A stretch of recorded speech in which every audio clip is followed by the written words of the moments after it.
Welcome back to the podcast. Hump Day edition of the Rodcast. That means we're getting over the hump and headed downhill to a great football weekend. Of course, it's Texas OU weekend 604. And yes, OU still sucks. Always will. We'll get to some Texas OU discussion. We'll hear from some of the players in their media availability from earlier this week. We'll also get to preview Texas Oklahoma, get some more breakdown. We'll start to kind of reverse engineer the game plan. How do we think Oklahoma is going to attack Texas on both sides of the ball? We'll start to dive into that. To win big games, you got to break tendency. I'll give you my predictions, Black Stradamus predictions on how I think Oklahoma and Texas might break tendency in this big game. We also got NFL news, notes, and nuggets. Big news for the Texans in their upcoming matchup versus the Patriots. We do have news that Drake May is going to make his first start in the NFL, so we'll get to that. So Texas will be facing one of those rookie prodigies. We'll get into that and talk about it. We'll also dive into some Cowboys news. Good news potentially for the Cowboys. There is talk that Deron Bland could make his return this upcoming week for the Cowboys. So we'll discuss that. We get into some other NFL news, notes, and nuggets. And yes, the big story that broke yesterday, Robert Saleh already fired 5 games into the season for the Jets, Jets. We'll discuss that. Matter of fact, we'll start off with that topic because that was one of the big stories that ended the show yesterday. We didn't get enough of a chance to discuss. I think it broke like literally the last segment, close to the last segment of the show yesterday. So we'll dive into that. Of course, all your usual favorites. We got Raj Rant of the day. We got Who Said That. We got What the Facts, What the Stats. We got Off the Record. We got the topic for the big fat poll of the day. We are loaded on the Hump Day edition of the Rodcast. Before we do any of that, let's introduce you to the rest of the crew. He's one of the hardest working members of the ARN family. Got a hustler spirit, period. Not sure what he's paid, but I'm pretty damn sure this man is underpaid. Ain't no 401k for this hustler, and he's a hustle man of many talents. It's our friend, co-host, and neighbor. It's Patrick Davis, y'all. What's going on, Patrick? How you doing, brother? I'm doing good. On a Wednesday. I have to keep reminding myself it is Wednesday. Yeah, man. It's one of those. If you ever have one of those days, I had one of those days yesterday where I got a lot done. Which is a very good thing. Got a lot done. Yeah. However, adulting or like adulting, like, just getting everything, just getting stuff ready, doing some work, doing some adulting, basically working all day long. And then at the end of the night, I'm getting ready to go to bed. For the part of my brain that was just saying, it's been so long since you woke up on Tuesday morning, it must be Wednesday night. Clearly, you have done 2 days so much stuff. Yeah. Clearly, it has been 2 days. And you have to keep going, no, still Tuesday. Don't get ahead of yourself. It was just 2 days worth of adulting and work. Yes. You just put it a lot into one day. Put it all into one day. And so you now basically had 2 days. You had 2 days. Yes, I had 2 days. Yeah, your version of 2 days. And then I had to keep reminding myself last night. You're like, nope. What day of the week it is? That's all right. Hey, Wednesday's a good day, though. Wednesday's a good day because, boom, you can see the weekend. You can see it. You can see it on the horizon there. It's on the horizon. And tomorrow we get some actual football. I haven't checked the game. I don't even know what a Thursday night matchup is. 49ers Seahawks, man. Not a bad game. Oh, that is good. That's good. That's sexy. I like that. See, there you go. When you get a good one, it's like, see, you're like, oh, no, it's 49ers. Yeah, that's good. I'm looking forward to that. That's a good one. There you go. That's actually good. I get more Spurs basketball tonight. Okay, you are a sick mofo. You get Spurs off season, like spring league basketball. What is this? What is this? Preseason. The league starts. We got 13 days till the season starts. Oh, you counting down? 13 days, 2 weeks. You are such a basketball. Yeah, man, you are an addict of basketball. No, really the fact that I watched the entire Spurs game the other day and Wemby and Chris Paul didn't even play. Preseason. Wow. Boy, watch preseason basketball. That's why we are lucky. We benefit from your addiction. We benefit from your sickness because you give us updates that nobody else can give us because nobody else is as tuned in. I'm not gonna watch. I mean, unless the Dodgers get knocked out tonight, that would be fun to watch. The Dodgers get knocked out, and that would be fun. Yeah, they do need something. Yeah, you're right about that. That they need a splash in the Major League Baseball playoffs a little bit postseason. I'll admit, as the Astros went out, my investment. No, that's why I'm watching a lot more basketball. Has waned. That's a big part of it. We were all happy. We were all giddy about it. How we were going to talk a lot of postseason baseball, and I'll admit, haven't talked as much as I thought we would because I thought we'd be talking about the Astros and their matchups. So, yes. Yeah, I will admit that's no Astros, no Rangers, nothing to. Oh man. Sad time for baseball in the state of Texas. But it's so crazy because last year, in the last couple of years, it was like you could argue that was the zenith of Yes. baseball, professional baseball in the state of Texas. But hey, man, the highs and the lows. That's how it goes. There you go. Let me introduce you to my co-host. He's a proud alumni of DBU. He's got more papers than Dunder Mifflin and watches more film than Siskel and Ebert. He is the new Rodfather of Austin Sports Radio, Mr. Rod Babers.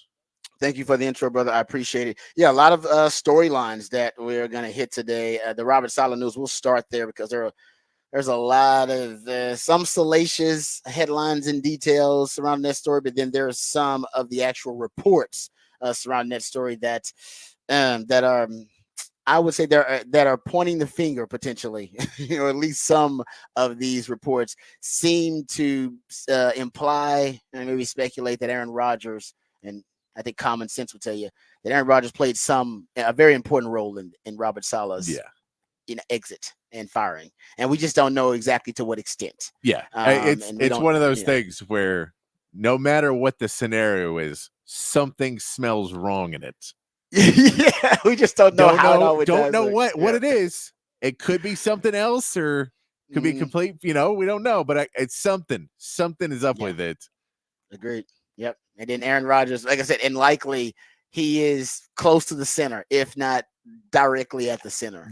Of this thing. That right. I'm with you. It don't seem right. Something seems off. But we'll get into it because Woody Johnson has already spoken to the media a little bit about it, and we'll also dive into some of the reports surrounding what led up to the firing of Robert Saleh yesterday. So we'll get into that. Also, we'll talk Texans as I promised. Nico Collins, we haven't seen. I think he's basically kind of a day-to-day and kind of a week-to-week thing, basically. And I don't believe he's gonna. No, I think D'Amico kind of hinted that it's probably going to be a few weeks. Yeah, and he's going to be week to week. They're not putting him on IR. That's good news. Yeah, because it could be 2 to 3 weeks, and you don't. I mean, you wouldn't put him on IR just risking missing him for 1 or 2 games that you might be able to get him in. Well, just showing you that it's a tweak and not a. If it was a serious tear, they would. A serious tear, they'd be like, "Oh man, it's a tear, or it's a very serious strain." So I think it's a tweak, so they're going to keep it week to week, but don't expect him to play. So we'll talk about what are the how that offense is going to change without the leading receiver in the league. All right. So we'll get into that. Also, Cowboys news, that Deron Bland news. That is an early, if he is expected to return, and some saying he's not going to start, but maybe the Cowboys will work him in slowly. But that would be really good news for the Cowboys to get back one of the top 4 best players on defense for that game versus the Detroit Lions. So we'll get into all of that. Georgia had another player arrested. I mean, seriously, I don't know what's going on with Georgia. I really don't. That's crazy. I mean, that is, and this one wasn't for some Fast and the Furious thing, but still, Georgia continues to deal with disciplinary issues with their players in their locker room. All right, so we'll get to all that. But first, let's get educated. Let's get updated. Let's get informed with all the top stories of the day with Patrick Davis and the Horn Headlines. All right, your Horn Headlines brought to you by Top Gun Rentals and Lawn Equipment. In the MLB playoffs, the Mets are now 1 game away from advancing to the NLCS after a 7-2 win over the Phillies yesterday. John Manaea only allowed 1 run, pitching 7 innings, and the Mets offense was on all night, scoring in 5 innings. The Padres put the Dodgers 1 step closer to elimination with a 6-5 win. The Padres tallied all 6 runs in the second inning, and the Dodgers responded with a grand slam in the next inning, but the pitching settled in to not allow any runs the rest of the game. All 4 series continue today with games beginning at 2 p.m. And in the NFL, the Jets fired head coach Robert Saleh yesterday after a 2-3 start to the season. Saleh was hired in 2021 and finished his tenure with a 20-36 regular season record. Jets owner Woody Johnson stated the decision was his own and named defensive coordinator Jeff Ulbrich as interim head coach. And that's your Horn Headlines. All right. Thank you, Patrick, for the Horn Headlines. Let's start there with some of Woody Johnson's quotes. Why not start with the man himself? He told reporters on a conference call that he believed the Jets are one of the most talented teams that has ever been assembled for this franchise. For this franchise. Sorry. Yes. I won't say he was going senile or anything. No, he meant for this franchise, one of their best teams ever. All right. And that he felt they had to go in a different direction. He said, Jeff Ulbrich, who is going to be the interim coach, he said, I've seen him coach, and I know the relationship he has with players. When he talks, they listen to him. He said that replacing Salah with Ulbrich was the best chance he believed for this team to win and to make the playoffs. By the way, still looking at the division, I'm not saying that I agree with the decision, but that's why they still believe they got a shot, because ain't nobody really, the Bills are a division, but you still got a shot in the division. Like, you're not out of the running in the division. So they still essentially could be competitive if they turn this thing around, but they got to do it very quickly. He also said, and this is the part where it seems like now he's trying to gaslight folks and trying to mislead folks. And I don't know why he would believe that we would believe this statement, but he said he talked to Aaron Rodgers the night before he dismissed Robert Saleh, but they did not discuss that issue specifically at all. He said they did not discuss whether he was going to fire or let Robert Saleh go. That was not the purpose of the conversation. He did not reveal what the purpose of the conversation was, but he said that wasn't it. No, and LeBron James didn't talk to JJ Redick about the coaching search. Yes, exactly. we know, man. They're just even though they do a podcast together. They're just two guys talking about the biggest issue in the room. No, we're leaving that one off. Exactly. So yeah, they once again they believe that we're idiots, but it's okay. Here's some of the other reports. This report came from CBS Sports, and some people believe this may have really kind of sparked the whatever the events were that led to the firing of Robert Saleh. CBS Sports reported that Robert Saleh was seriously contemplating firing offensive coordinator Nathaniel Hackett. They reported that. And then there was also another report that it didn't dispute that report. This report came from SNY, from Connor Hughes. He said they were never going to fire offensive coordinator Nathaniel Hackett. He said, however, they were going to demote him. He said, however, he was going to demote his game day responsibilities that week. And both reports claimed that Todd Downing would have been given, or at least implied that Todd Downing would have been given the coordinator duties, would have been given play calling duties on offense.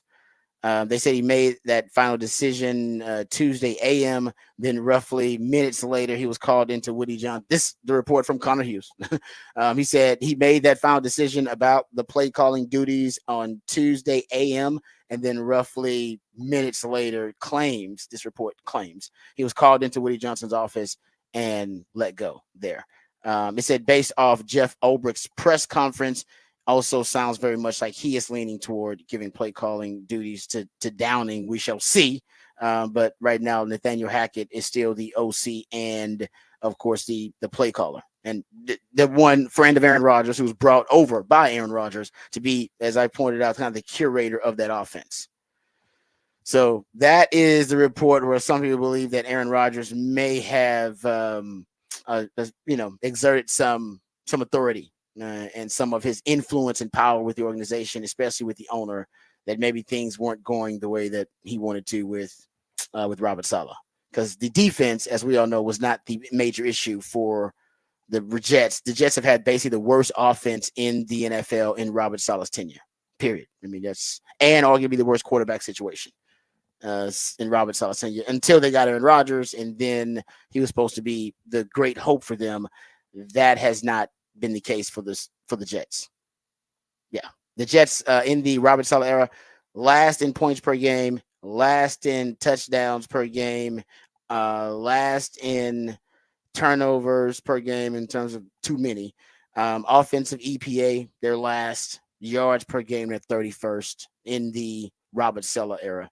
And quarterbacks, he's had 6 different starting quarterbacks: Zach Wilson, Mike White, Aaron Rodgers, Joe Flacco, Trevor Siemian.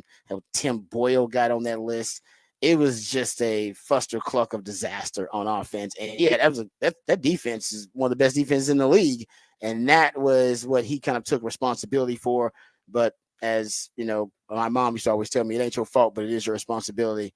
Had to get the offense fixed, and it never got fixed. And I think ultimately, whatever drama behind the scenes led to him being fired in the first 5 games of the season, the justification will be about the offense being a disaster for the last, 4 years since he's been there. Yeah. And I mean, It feels like it's one of those things where he's just getting scapegoated, and that's what you say. You go, it may have been that Aaron Rodgers didn't say anything specifically of getting Robert Saleh fired. He just threw him under the bus. He just said Robert Saleh doesn't have this team under control. This team's not disciplined. His offensive line is jumping, and he says it's my fault. It's not my fault. He's not saying fire the coach. He's just saying he's a terrible, terrible head coach. I can't believe he's our head coach. If we had a guy like Nathaniel Hackett in there, we'd be winning games. Thank God they didn't go. They could go that route because then because the blowback would have been because people would know at that point. Well, because at that point you know Aaron Rodgers said to hire him. Like they 100%. We just know that to your point, we know Aaron Rodgers didn't take up for Robert Saleh because if he did, the organization probably would have been like, all right, you know what, we'll give him some more time. So even if they went to Aaron and was like, hey, Aaron, we thinking of the Robert Saleh may be the wrong guy for this particular team. And he probably was just like, that's the way you guys feel. I'll support the team. I'll support your decision. Yeah. So that, you know what, and I'm not saying that Robert, I haven't watched a lot of Jets games, so I don't know if Robert Saleh is doing a good job of managing game. I do know publicly him and Aaron Rodgers have had a couple of kind of a passive aggressive public jabs at one another. One came in training the OTAs. Remember when he went on the trip? And then they still decided, that, hey, they were going to discipline him. And there was a miscommunication there between the organization and Aaron Rodgers. And I think both sides were at fault there. And then recently we played the audio actually of Aaron Rodgers answering the question about whether the team and the offensive line, because they were jumping a lot with his he does the counts. He does the hard counts. That's one of his like signatures, the hard count. And he's really good at it, getting the opposing team to jump off sides. And that's where he gets, remember the free plays he gets. He's always get the free play. They jump off sides and boom, Aaron Rodgers just throws it up because he's got a free play. And that's one of his, he's been doing it a lot with the Jets. The Jets were jumping off sides. They were jumping off sides as a result of it, not getting the defense to jump off sides. Then publicly to the media, Robert Saleh said he thinks they should stop the hard counts or at least tone them down, decrease the hard counts. When Aaron Rodgers was asked about it, he said, we should just be more accountable. All right. We don't need to stop the hard counts. He said, we don't necessarily have a systemic issue with jumping off sides. We just need to be more accountable and we don't need to stop the hard counts. We've been doing it for years and it works, that kind of thing. Yeah. So it wasn't a direct jab, but it did seem like there was some tension behind the scenes with Robert Saleh and with Aaron Rodgers. I don't know if they had that. I don't know if they were close. And I don't know if they were I don't know if they behind the scenes were that we're going to vouch for each other in any situation. And it seems like the defense and the offense got at odds. Aaron Rodgers runs the offense. Robert Saleh essentially runs the defense.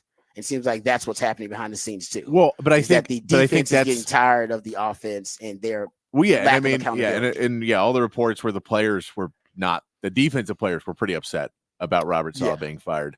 But I think that's probably the thing when you say Aaron Rodgers runs the offense. Aaron Rodgers doesn't necessarily want to run the offense in the day-to-day. It doesn't feel like he wants to handle the offensive line and making sure they're where they need to be. And he doesn't want to handle the wide receivers. That's why he has his guys that he brings in to deal with the wide receivers. And he's got his guys that he wants around there to handle all the day-to-day operations. And when Aaron Rodgers walks in, everyone falls into line and does what Aaron Rodgers says. But he doesn't handle day-to-day. He's Tom Cruise. He's the star of the movie. He's not directing it. He's not producing it. He is the star of the movie. When he walks in and he says, hey, I think this scene would be better like this, you go, okay, Tom. But he doesn't have to set up the scene, get the lighting right, all that. He doesn't want to do any of that. He just wants to walk in and star in the movie. And I think that's where the disconnect was, is Robert Saleh said, cool, it's your movie. Offense is your movie. You got Nathaniel Hackett. He'll help you run the movie. Y'all have fun on the movie. And Aaron Rodgers said, no. You run everything. But when I get here, I make the call.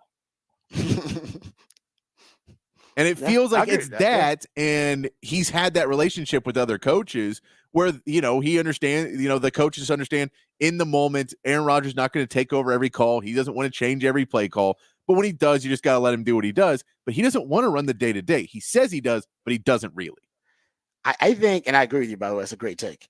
I think ultimately, though, the problem is he has not been able to, he has no experience running the show or any experience actually, because when he was the Packers, he wasn't allowed to do that. That was part of what, why there was angst between he and the management and the coaching staff, because Mike McCarthy didn't totally let him do it.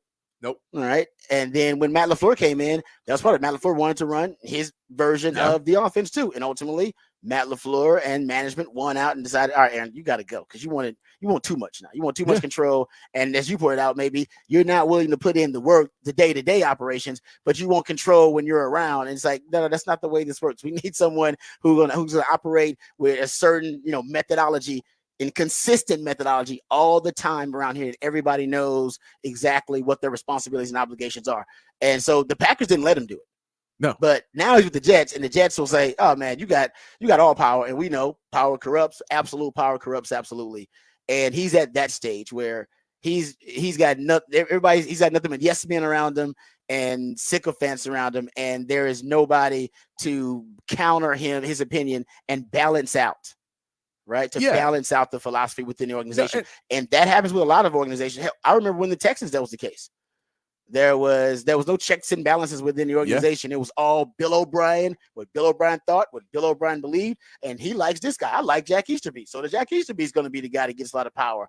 And there was no checks and balances within the organization. And it seems like there with the Jets, they're just kind of giving more and more to Aaron Rodgers in whatever his opinion may be. I'm not saying he's the reason Robert Saleh was fired, but we know that, like I said, he was part of it, and I'm not sure if he vouched for Robert Saleh when management came to him about that decision. I'd love to know from Aaron Rodgers when he found out, or when he's going to say he found out. No, since he talked to the owner the night before and they didn't talk about that. Well, at my house, I can't get a phone call, so I didn't even find out. Until, you got to FaceTime. You got to FaceTime. No, and you can maybe right too that it's not even that he's trying to be too bigwig, that he doesn't want to run the day. He doesn't know how to, and it may just be that he just doesn't. That we've all had jobs where somebody gets let go or somebody quits.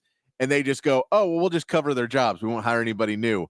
And a week in, you realize things that you did not know were being done are no longer being done. That person was very valuable. Yeah. Why did we let them go? And so it may be that Aaron Rodgers just thought, man, I am doing a great job of running this all by myself. Matt LaFleur has nothing to do with this. And then he left and he went, oh, Matt did a lot. That's a hard job. Coordinating an offense actually is tough. Yeah. And Nathaniel Hackett may not be great at it. It may be that. I think it's probably some mix in between where he wanted to run the whole show. He doesn't want to handle the day-to-day, but he also doesn't know how when he's forced to. And then Robert Saleh would just never got the, I don't think he wanted to run it either. I think he was more in the sense of that's why I hired an OC. And I think and honestly, I still do. My theory is he watched Tom Brady go to Tampa and essentially do that, right? Tampa. Exactly. He went to Tampa and asserted full control of the offense. It was his offense, wanted to bring in his guys, and ended up his philosophy, and really kind of imposed his football character and culture on the team and transformed that team in one season and won a Super Bowl. Yeah. Now, obviously, they didn't become a dynasty or anything, but we all witnessed it and went, damn, he is the GOAT. He just changed the team. He transformed them essentially over one offseason. He terraformed the Bucs into being a Super Bowl champion. And I think Aaron Rodgers thought he had that ability. Yeah. He wanted very much to be that guy. Everybody wants to be that guy. Well, hey, I come in and I terraform the organization. It becomes better just because of my presence alone and the connections I have and my philosophies and the principles that I operate by. And Aaron Rodgers, you ain't that guy.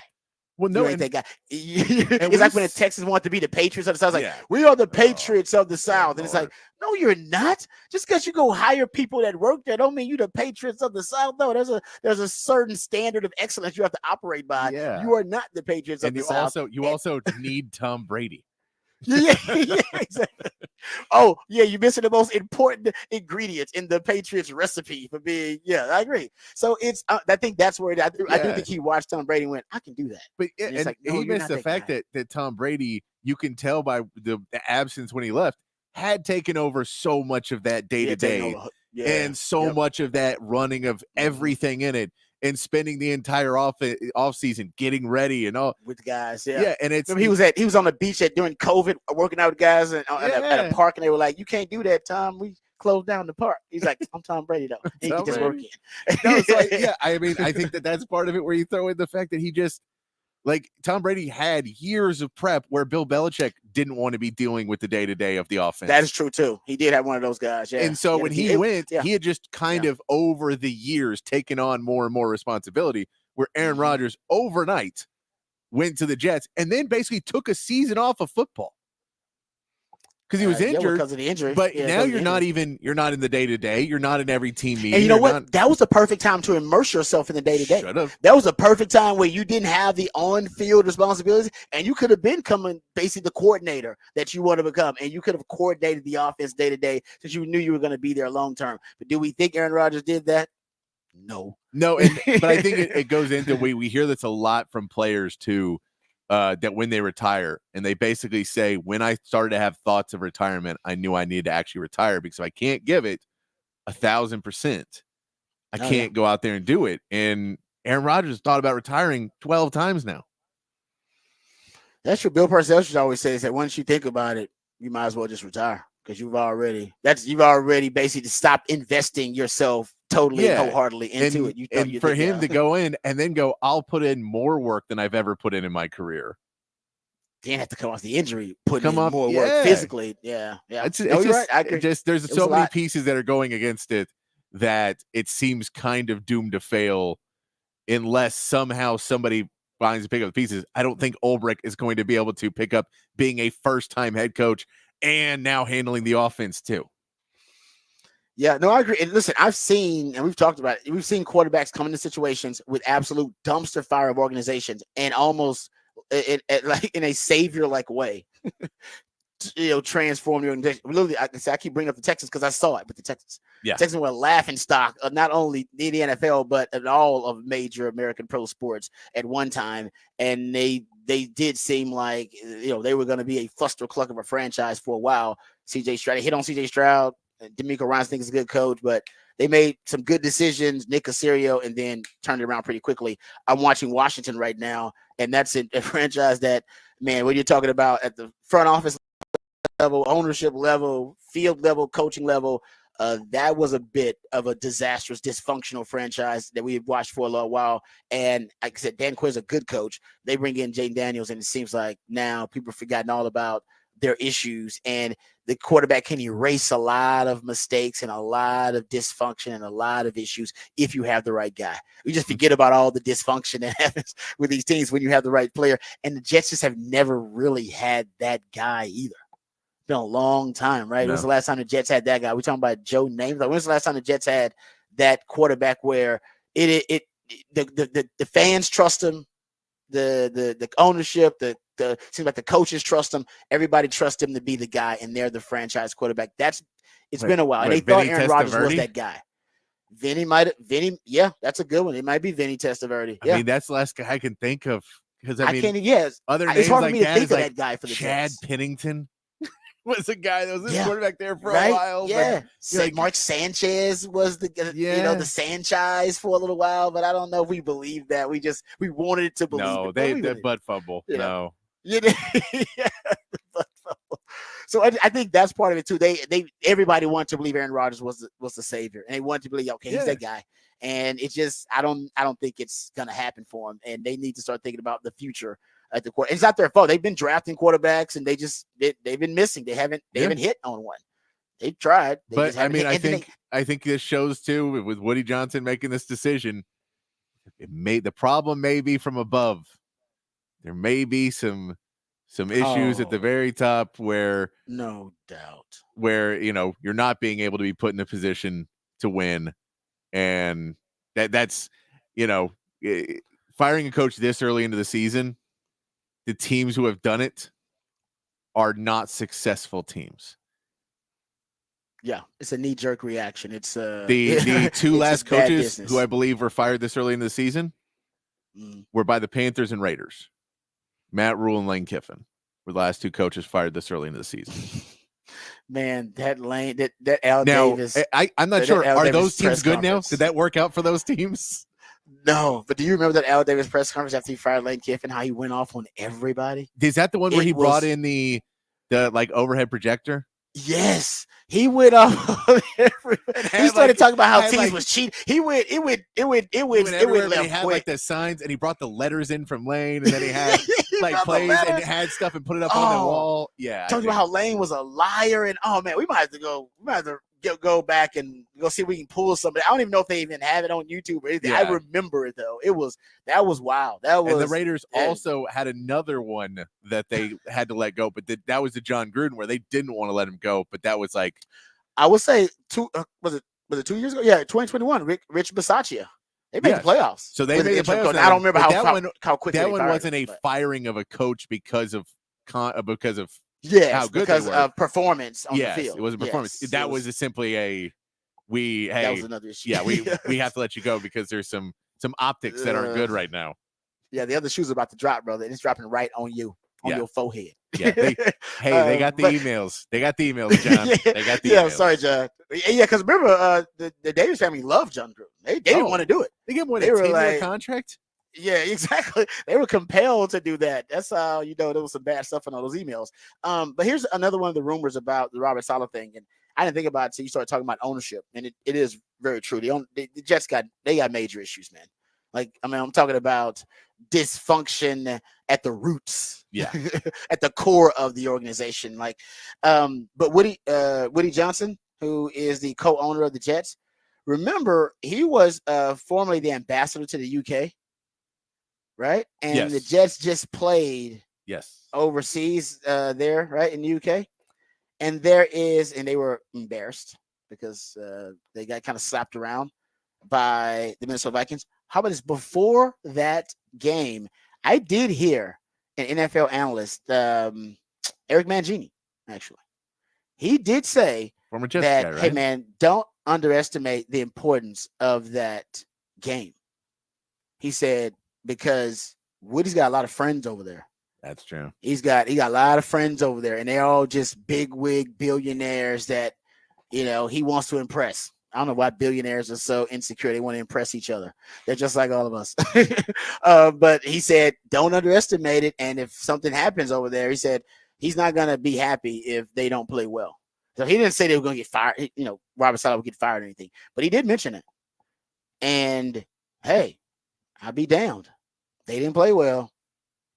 Somebody got fired. That was a quick reaction. Hey, and Eric Mangini knows he's been fired by Woody Johnson. See, exactly. That's what I'm saying. He knows. He's like, nah, man. Woody got a lot of friends over there. I'm telling you, he don't want to get embarrassed. Billionaires don't like to be embarrassed. Nope.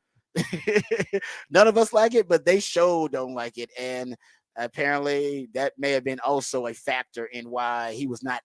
That might have been the straw that broke the camel's back when it comes to Robert Saleh. He's like, oh, hell no. And we've seen that. Remember, that happened with Tennessee and the Texans. The Tennessee ownership, remember the Texans played up there and they were wearing a Love You Blue Oilers, and then basically the Texans embarrassed them up there and ended up winning that game. And Tennessee ownership decided, you know what, Vrabel, you gone. Hey man, you can't embarrass us like that. You can't embarrass us like bring the Oilers back. Yeah, you embarrassed the Oilers. Yes, and that happens, but obviously that was later on in the season. But I don't know. It's interesting that the timing of this thing is just. And here's my stat about the Jets to show you what kind of a dumpster fire and fuster cluck of a franchise the Jets are. How about this? This is why, they got to find the quarterback, but they also got to find the coach. Remember, all about the quarterback-coach combination and then the general manager. If you can get that holy trinity like the Texans did, boom, Nick Caserio, D'Amico, and CJ, you own your way.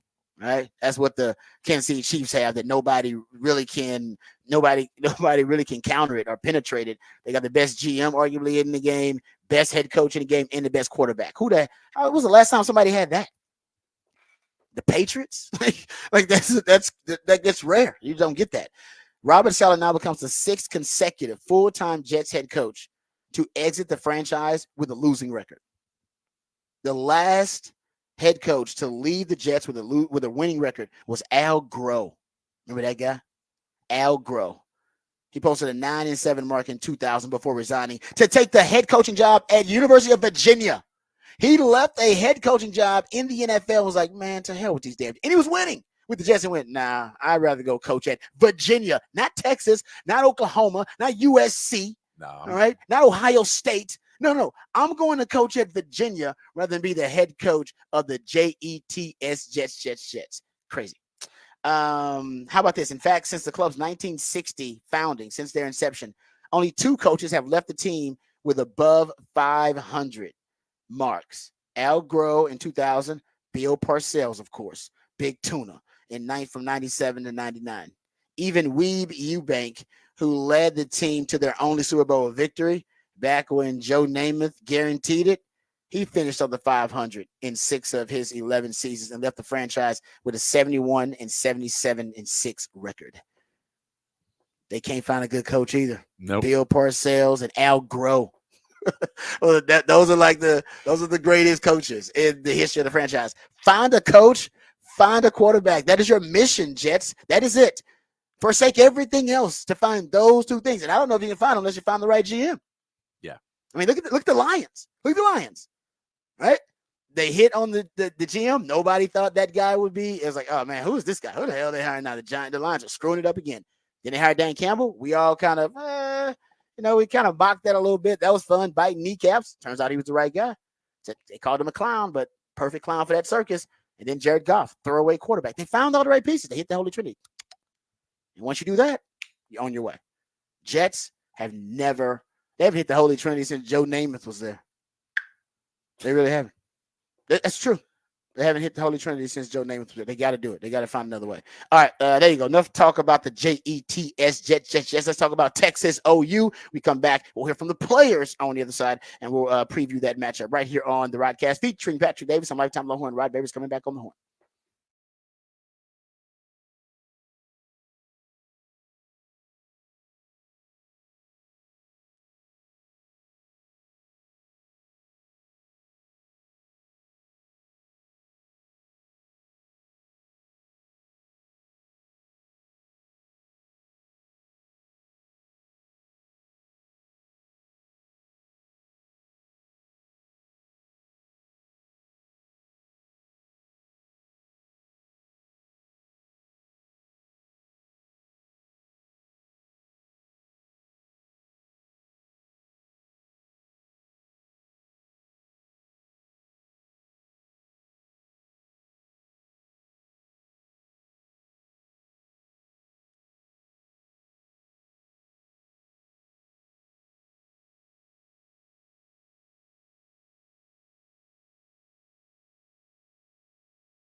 Welcome back to the Rodcast. Time to get to some Texas Oklahoma conversation and talk about this matchup coming up. We want to get to some of the players' audio first, and one of the major discussions has been about Jaden Blue. Jaden Blue was taken off the field after his performance versus Mississippi State when he fumbled twice.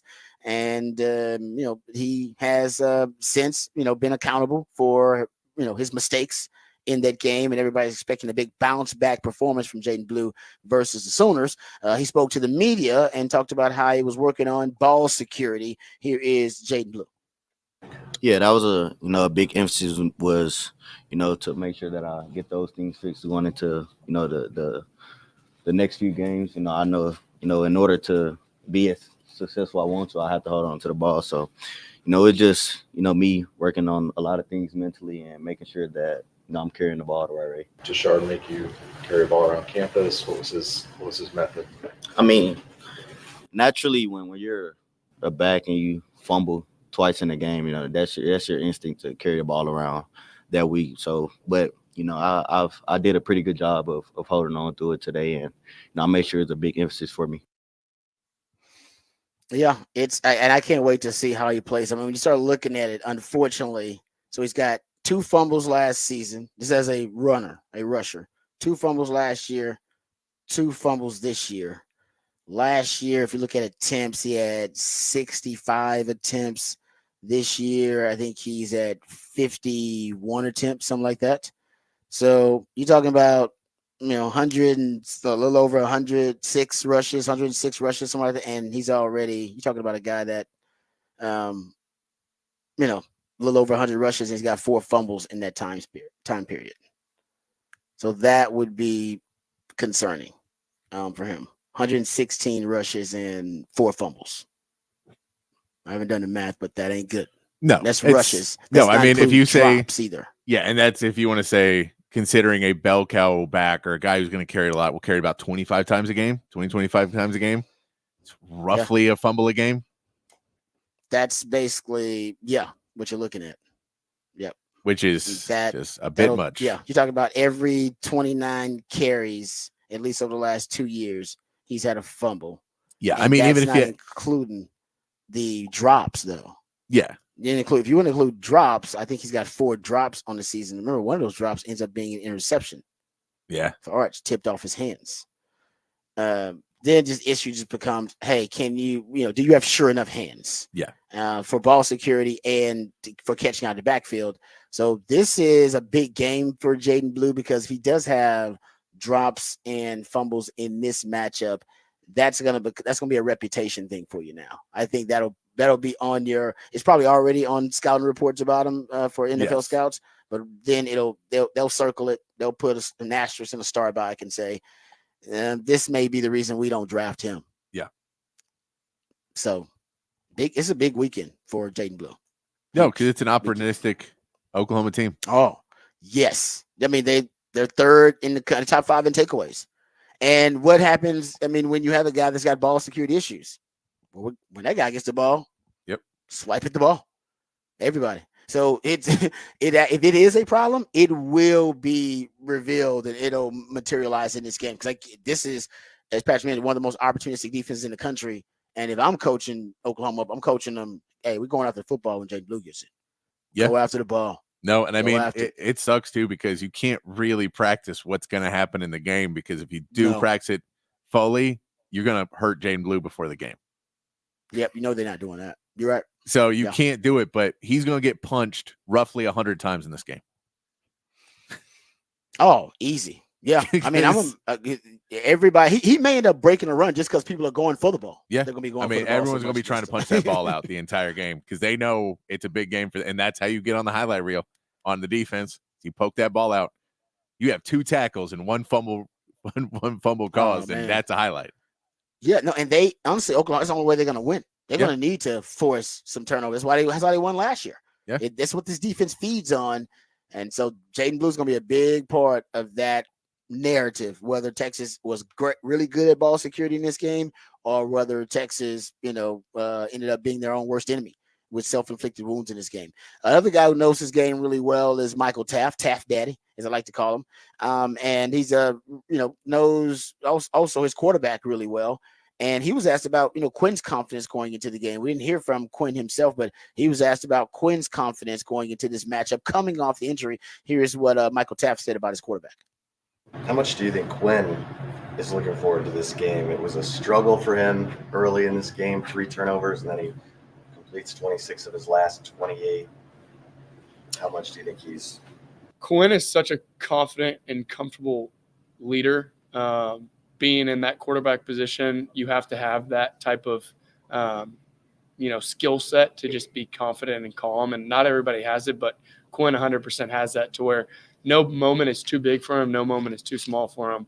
And the way that he leads is really attractive for us.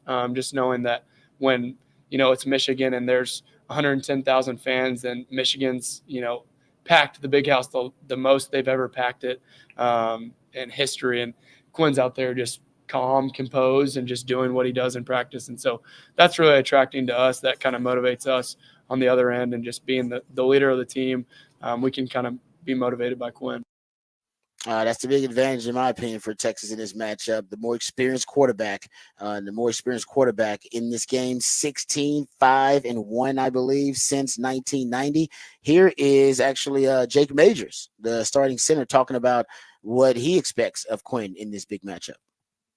Yeah, Quinn's a high competitive guy. He wants to be out there with his team that, he's helped mold and put together, and with this culture. And I think it also just kind of speaks on his character and how patient he is, how he's willing to, get this extra rest, get this extra treatment to make sure that he's good to go. But yeah, I mean, he's a high competitive guy, and, it's not fun not having your quarterback out there, but we know that with the way we recruit and the way that we have this culture set up, the next man's up, and Arch delivered, and we're very proud of him. All right, that's Jake Majors. And Gunnar Helm, he also gave his 2 cents about Quinn and Quinn's readiness for the Texas-Oklahoma matchup. Oh, we'll see. I mean, he came in, got his recovery, everything. We're comfortable with both of them.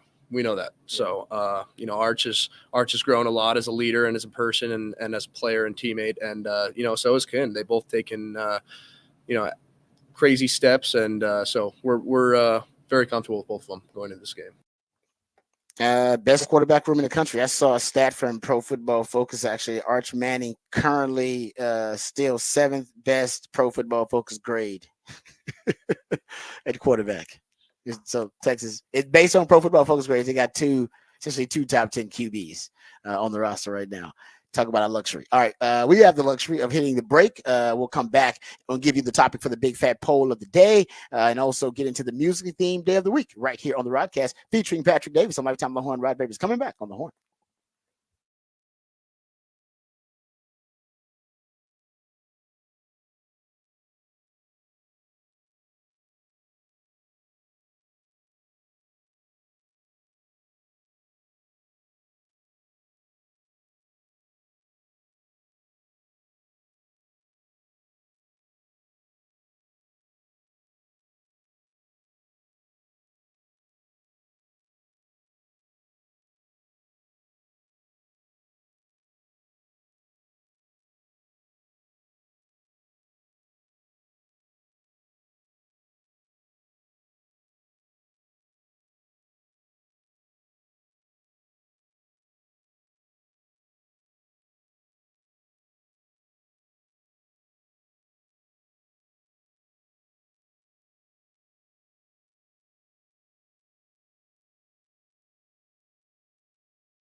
Back on the Rodcast here on a Wednesday morning, and that means it's a one artist Wednesday. And today's artist is Bruno Mars. Change it up a little bit, get you something a little bit more recent. Bruno Mars had a birthday yesterday, so we'll play some Bruno Mars for you today on the show. Let's get to the big fat poll of the day. Text line's open 512-447-3776. And we'll get this posted up on X at the Horn ATX. Patrick's big fat poll of the day on the Horn.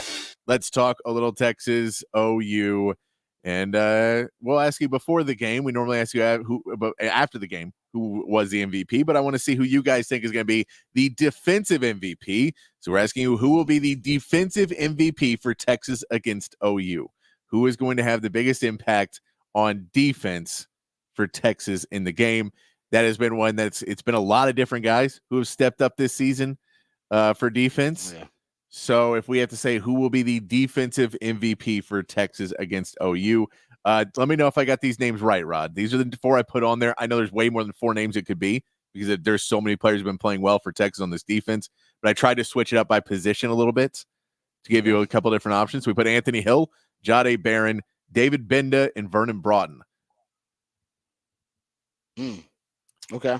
David Benda leads the team, second team in tackles, I believe, and is also personally has a little bit that he put last year's loss on his shoulders so much. He had that. He basically had a blown coverage on that last touchdown play, and so Benda, yeah.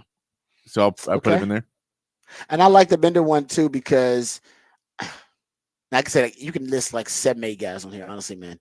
So it's going to be tough either way. But I like Benda because I do think they're going to have to spy Michael Hawkins. I wouldn't want to waste Anthony Hill spying him like every down, every situation. I'd rather be able to move Anthony Hill around, put him in coverage, put him on the edge, put him off ball if I need to. Maybe Benda should be the spy more often, just so because you want the versatility with a guy like Anthony Hill.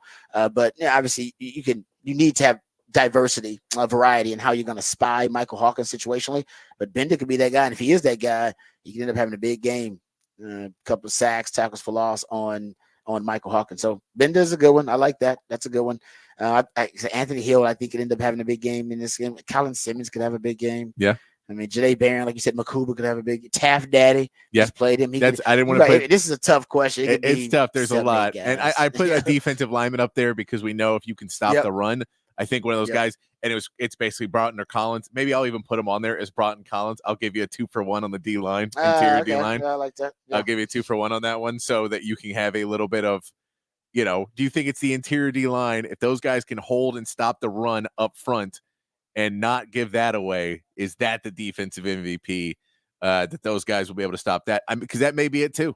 It may be that simple that, if they get put in 3rd and longs because they try and run it up and try and run that Mississippi State power run kind of game plan they ran against Texas a lot. And if you were able to stop that with those big men up front and, an offensive line that's not as potent as it's been in years past, that you put in there. And I know I know a lot of people are just going to say Colin Simmons. I get it.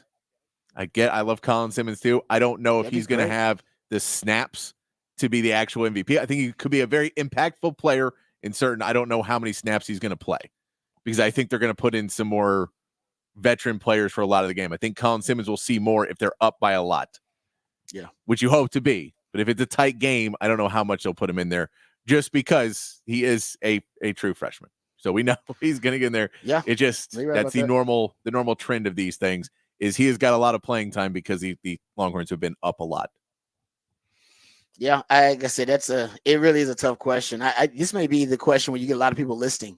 When you always ask, like, hey, if you have another suggestion, you can list it below. You may get a ton of people listening to the suggestions below because I could see it being 5 or 6 different guys. I think it could be Makuba. Yeah. I think it could be Taft. I think it could be Manny Muhammad. I mean, you talk about them trying to, a young quarterback not realizing who he's going against and the reason why he hasn't been thrown at pretty much all season. Yeah, no, you're right. And this game is so those moments are so big, depending on when that moment happens. Somebody else can have like a better stat line, but it's like, nah, man, that play Yeah. That play is what shifted the momentum. It turned. It's like that Jordan Shipley punt return. I was talking to Coach Shipley about it the other day, and I was like, man, do you realize Texas was losing during that moment? Like they were losing. They were like down, I think, double digits at the time. And even when he scored, Texas wasn't winning. I don't think when they don't take the lead, but it felt like that. It's one of those moments where it feels like, oh no, we're about to take. It was like Caleb Williams 60-something yard touchdowns. Like, oh, even though they were still down 2 touchdowns, it felt like, oh, something's wrong here. Something's happening. And that's why this question is so compelling, because sometimes it can just be the moment. Yeah, They had that play. exactly. Stoney Clark's play. I don't know. Anybody know Stoney Clark's stat line that game? Nobody cares. Nobody cares about his damn stat. Like, the only damn tackle he made. It's like, no, man, that was the play.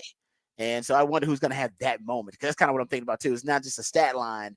You could have some of those guys end up with great stat lines, but one guy captured the moment, monopolized the momentum of the game. Who's that? Who's going to have that moment? Yeah. I mean, that's how you get in there. And it's, man. That's guys we know. We know Anthony Hill has been the one that who was the pundit who what that said you're right. Hill. There was somebody who that asked him about Texas OU. The Texas OU, that the pundit who came out from OU that said that Anthony Hill is the weakest part of that defense. Yes, Gabe Eichert. Gabe Eichert was the one who said that. Gabe Eichert is his name. Yep, he did. Yeah, on his tweet, and it's still up there, so he ain't ashamed of it. And yeah, you're right. That could be sweet. That'd be sweet if he ends up being like the defensive player of the game, and then maybe acknowledges the tweet in the post game, or like on his Twitter, on his social media. But that's a good point. And him saying that guy, I mean, he said he was a good player. He just said he's the weakest among the front seven. So it's kind of a compliment to the front seven that the front seven is really good, that he would be the weakest link. But I don't think any Longhorn fan believes that. No. There you go. It's a good question, though, for the topic for the big fat poll today. Who's going to be the defensive player of the game in the Texas OU game? Like I said, it's been a different guy every week, it feels like, on that defense that's had a great game. Like, Colin Simmons had his big breakout game versus Mississippi State with 2 sacks. Yeah. And before that, it was Leon Lafau had a hell of a game that led you in tackles and made a lot of splash plays. We've seen Jadae Barron have that type of game too on defense. Vernon Broughton had a great game too on defense, and he's been trending the right way lately. Yeah, man, that's a good question. There could be a lot of guys. That's a good problem for Texas to have. Yeah. Yeah, that many players on defense that you believe could be, standout performance in the potentially biggest game of the year. Love it. Love it. All right, we come back. We'll get to the topic for the Big Fat Poll today. We're going to discuss Texas, Oklahoma, and Raj ran. I'll get into breaking this matchup down, but how I think each side is going to break tendency. You got to break tendency to win big games. I'll give you some examples of that, but also we'll talk about the bye week that both of these teams had. I can't remember a time where both teams had a bye week heading into the Texas-Oklahoma game. So, just based on, having extra time to prepare, both these teams are going to break out a little something that the other hasn't seen on film. What could that be? We'll explore what that could be coming up a little bit later on in the show. So coming up next, we'll get some NFL news, notes, and nuggets. Good news for the Cowboys. Deron Bland may be back. And also for the Texans, is it good news that Drake May is going to make his first start? I don't know if that's good news or not. We'll talk about it. All of that and more right here on the Rodcast featuring Patrick Davis and Lifetime Longhorn. Rod Babers coming back on the Horn.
Welcome back to the Rodcast. It is a One Artist Wednesday, courtesy of my co-host and the Idealionaire Patrick Davis. And One Artist Wednesday is when Patrick goes deep down the rabbit hole into the catalog of one specific artist group or band. And today it is Bruno Mars, the focus of One Artist Wednesday, because he is celebrating a birthday. Correct, Patrick? Yes, birthday yesterday. Turned 39 years old. That's why Patrick was inspired to make Bruno Mars. Bruno Mars actually is a really talented artist too, like really talented. Yeah, he was when he did the Super Bowl. Puts on a good show too. When he did the Super Bowl, that was the one where I was like, "Oh, this guy's actually pretty good." Yes, yeah, you're like, no, exactly. It's not just some pop sensation. Like, no, those guys that has real talent, and he does. Like, he really is talented. So I'm a Bruno Mars fan, so I appreciate Patrick hooking us up with One Artist Wednesday. Also, he hooks us up with the topic for the big fat poll of the day, which we'll get that posted for you at X on the Horn ATX. But Patrick, let the folks know what the topic is for the big fat poll of the day. Who will be the defensive MVP for Texas against OU? I'm giving you technically 5 choices, but 4 choices on the on X: Anthony Hill, Jahdae Barron, David Binda, and I'm giving you a Broughton Collins combo, a 2-for-1 of the interior D line. Well, you got to take the 2-for-1. That's that's right? If you want to go interior D line. It's not a lot of sacks in between there, but that's it could be very, very important to keep this team, to keep this game, keep the ball in the hands of the Texas offense, not let them just run clock. If those guys play well, that is how you get a lead. And once you get a lead, then you make them have to throw the football. And once they have to throw the football, it becomes an easier game for Texas, because then you're right about that. Because if I'm not mistaken, I want to see you had those 6 sacks you ever at Mississippi State. At least 4, maybe 5 of them came in the second half. Yeah. Once they start throwing the ball more, they were running it and trying to control the game and control the clock. And that is, like you just pointed out, that's the recipe for Sark.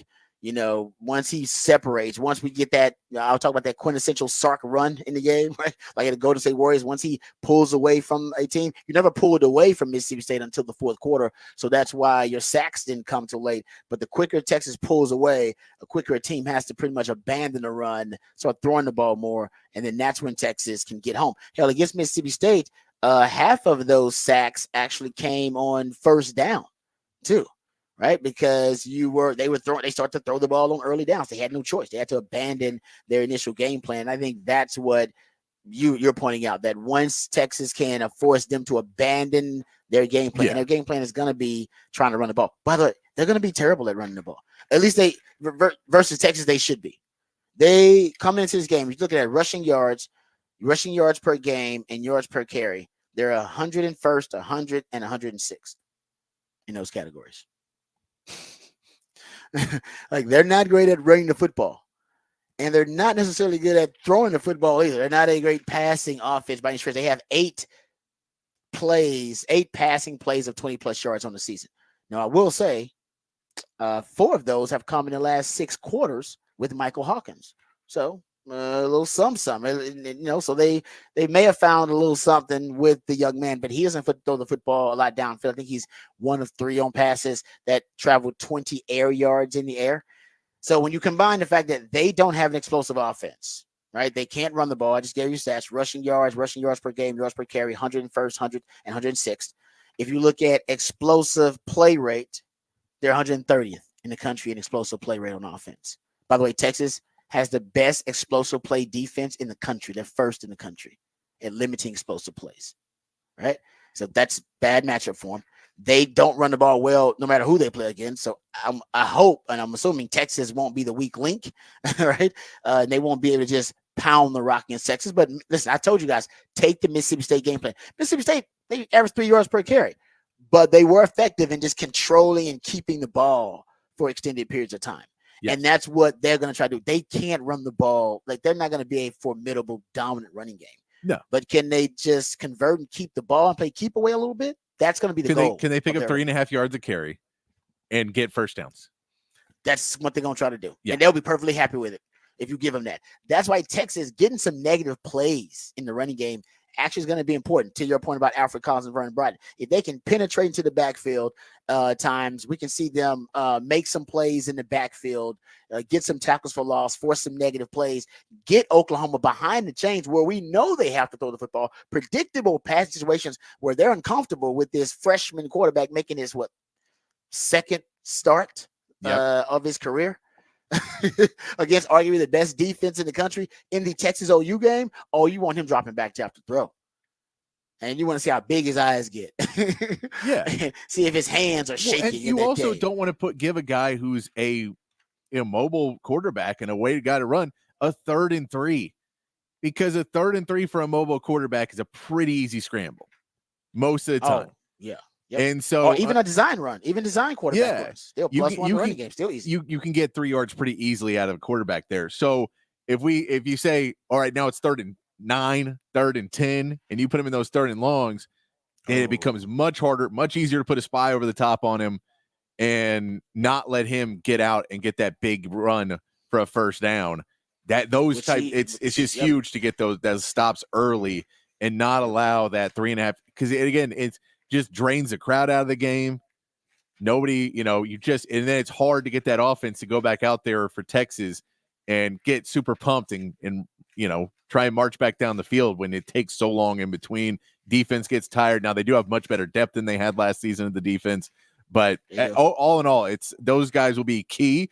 Now, whether or not they'll be MVP, whether or not those guys will get it done and make the big plays, they will. And that's the question. That's where you have to ask it. But their importance to the game is definitely there. Yeah, if they're getting, I'm telling you, they're getting tackles for loss. Texas is on early downs, and I'm going to talk about this when we go into Raj Rant. That's going to be big because as Patrick, you want them off schedule. If they're on schedule, and I'm saying it's a problem, but that's not ideal for Texas. You don't want them on schedule. You want them 2nd and long, eventually in 3rd and long. And I think that's where as I've always said, the odds always flip in favor of the defense in 3rd and long situations. So that's why they're going to have trouble moving the football. They should have trouble moving the football against Texas. All right. They're 100 and something in rushing. So they're not a good rushing team. I just gave you the stats. They don't make a lot of big plays in the passing game. You go look at overall. If you're just looking at, I said they have 8 20+ yard passes on the season. That's 126 guys. Remember I told you how vertically challenged Michigan's passing game was? Well, Michigan's got 7 passing plays of 20+ yards. They got 8. So very similar in terms of their issues, their deficiencies on offense. So they're 126 there. If you look at 10+ yard passing plays, they're 103rd. Their passing game isn't a potent passing game. As I just pointed out, their rushing game isn't a potent rushing game. And guys, they're 130th in the country in 3rd down conversion rate on offense. 130th. So they don't convert really well either. They don't convert really well. So they don't run the ball well. They don't convert 3rd downs really well. 130th. And they don't have an explosive passing attack in terms of getting chunk yard plays. And I went and looked at with Michael Hawkins as the starting quarterback, the 3rd down conversion rate. They're at 22% 3rd down conversion rate in the last. Basically, if you look at them against Power 5 opponents, they're 22% 3rd down conversion rate against Power 5 opponents. And Michael Hawkins, I believe, is 4 of 19 on 3rd down conversion opportunities as a starting quarterback. I said, my question is how they're going to move the football against Texas defense. Now, what I would do, I always got to put myself in the opponent's shoes and try to reverse engineer this thing. If I am Brent Venables and Seth Luttrell, first of all, because they don't have, and also they've been decimated by injuries at wide receiver. They may get Deion Burks back, who is he's their most dangerous weapon right now at wide receiver. They may get him back. He's a dude. Remember, Texas recruited him out of the transfer portal, and they wanted him to end up going to Oklahoma. So he's a dude. That's something you got to worry about. Most of their receivers that'll be available are small, quick, fast guys. So that's another thing. I think if I am Oklahoma, number one, I'm stealing some of that Mississippi State game plan. ball control early, which means power running game. And they have some veer and shoot DNA because Jeff Lebby was just there, who's a Mississippi State head coach. So not only do I put in call into Jeff Lebby if I'm Brent Venables, but I steal some of that game plan. Power running game, gap power schemes, downhill running game with some of those wide splits that force those safeties out of the box and force Texas into lighter boxes. And yeah, you may not be able to move the football and get chunk yardage plays, but if you can just stay on schedule and stay ahead of the chains, that's a win. Sprinkle in the quarterback run game, and hell, I would run some option against Texas too, because Michael Hawkins, he's a dangerous runner. Had that 50-yard touchdown run, a scramble actually. It wasn't even a design run, scramble against Auburn. That's something else that I would have already baked into my game plans. Scramble drill. And this young man likes to scramble. So scramble drill is going to be big in this contest. And if I am Oklahoma, Texas hadn't dealt with a quarterback that extended plays with the scramble drill. I would challenge them in that and make sure that we are really buttoned up when he has to escape the pocket and extend the play. This young man, Michael Hawkins, 3.38 average time to throw. That's his average time. He holds on to the ball. He holds on to the ball a long time. And if you can force him to hold on to the ball, you can get home. So I would work the scramble drill. If I was Oklahoma, I probably would have a flea flicker early on. Remember Michigan? I told you guys they would have a flea flicker. That would be the only way they can get a chunk yardage play. Oklahoma's very similar. They're going to struggle to get chunk yardage plays. Flea flickers are best ways to do it, challenging the eyes of the defense, also making defenses pay for being overly aggressive. Texas will be overly aggressive early on in that game. So I would throw in the flea flicker early, and that guy's probably going to be open. The Michigan guy was open. They only got like 18 yards out of it, but it still worked. It was a flea flicker. I would throw one of those early. I would also, I would have double moves for my receivers. Texas, I think, is going to be jumping routes. They always do, and you should jump routes with a young quarterback. Usually young quarterbacks have half-field reads, very simplistic reads. They're not asking them to go through – this ain't Arch Manning. They ain't asking them to go through a very elaborate progression. They're going to be like, nah, man, you go. A is your guy. That's your guy. If he ain't there, scramble, take the ball, and run it. Half-field reads, simplistic reads. So DBs for Texas should be jumping routes early. And they're not a very sophisticated passing game. I just told you, they're not throwing the football vertically downfield. So you should be jumping routes. If that is the case, and you're Oklahoma thinking, okay, Texas is going to be jumping the routes of a young quarterback who doesn't have a very sophisticated progression passing game, well, okay, you know what? Double move. They're going to be jumping the routes, then we're going to give them red meat, and then we're going to let them see it, and we're going to take it away and make them pay for being overly aggressive. Out and up, hitch and go, slant and go, stalk, block and go. Texas scored on stalk, block and go twice this year. Ryan Wingo and DeAndre Moore. Watch out for Oklahoma flipping the script on Texas, using one of their favorite concepts against them to stalk, block and go, because Texas DBs are going to be really aggressive. It's almost impossible not to be when you come out of that tunnel. All right, you come out of the tunnel immersed in OU fans, and then you come out early on, and then you run to your side of the field, and then you run out and you go from the boos and the explicit language that you're hearing from the Oklahoma fans, and then you get to this sea of burnt orange that just welcomes you with ecstasy and cheers and joy. And your emotions are just at an all-time high. I mean, you're basically on the verge of tears. You're not about to cry because you're sad or anything. Like your body's overwhelmed with emotion. And you need to, if you're the opposing coach, you need to find some way to make that team pay for the players who can't handle that. Because some players, they're going to be so damn hyped, they ain't going to be able to handle it. They're going to be like damn hyperventilating for the game. Man, I'm so hyped. It's amazing. I never seen that. And make them pay for it. And if I'm Brent Venables, that's why early on, I need to have something like an out and up, double moves, flea flickers, and I would bake that in early into the game plan. I'd play 4-down football if I was Brent Venables. Worked for Joey McGuire against Texas. Worked a little bit early on for Mississippi State against Texas. We're in 4-down territory a lot of the times. Period. Yeah, because we got to convert. We got to stay on the field. Because if we allow Texas to get the football too often, and my defense is stay on the field, they will be exposed. So there are times where I got to play a lot of 4-down football. I think you'll get that. So if I'm Brent Venables, those are some of the things I throw at Texas just initially, because offensively you're gonna need a spark, you're gonna need some juice, and that's the thing. This is what we cannot quantify and we cannot factor in. What's the improvement of this young man, Michael Hawkins, from start 1 to start 2 with a bye week?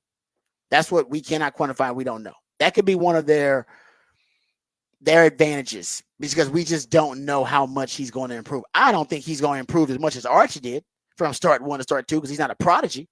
But y'all remember how much Arch improved from start 1 to start 2? Yep. I told you guys that's what a prodigy does. There will be improvement from this young man from start 1 to start 2. How much? And is that even, how do you scale that against the magnitude of the Texas OU games where he's making his second start as a true freshman? All right, will he be overwhelmed by the emotion of the moment and the magnitude of the stage? It's so that's something you really can't quantify. But if I'm Brent Venables, you gotta empower that young man, and you gotta go with him. And don't be surprised if he's playing so badly, yet the defense is keeping him in games. If you see Jackson Arnold, now I would not put Jackson Arnold in there because Jackson Arnold is a turnover waiting to happen. And there's word on the street that he's invoking his own red shirt. He would deny, if they did want him to go in, that he would deny their request. Like he would basically, no, I'm not going because I want a red shirt and I'm going to transfer since I'm not playing. You're not going to waste my season just to go out there and try to save the game against Texas. I don't know if that's true, but that's the rumor, is that he don't want to play anyway. That he's just trying to keep the red shirt intact. Could be the case. Yeah. All right. So that's their my third 2 string? cents on it. Casey freaking time. Oh, I mean, the football gods would not be that cruel. I don't know. Is that cruel? I mean, I don't know. the reason you pull him is because the same reason you pulled Jaden Blue in that game, basically, which is, man, you are getting lit up, and we don't want to ruin your career over a game. We don't want you to be for the next 4 weeks being like, man, I still see Colin Simmons in my dreams. Oh man, every time I look right, Manny Muhammad's right there. I want to. So I get you don't want to. So if he's taking sacks, if he has interceptions, you could see a point where they pull him just solely in the fact of it isn't worth leaving you out there. Now the odds of that are not great. The main thing it would be if he's not moving the football, then you'd have to make a change. That would be the more likely reason that would happen in the game. But I mean, you could put Casey Thompson in there. He's got experience in the game. Yes, he does. Success. I was slinging touchdowns in that game.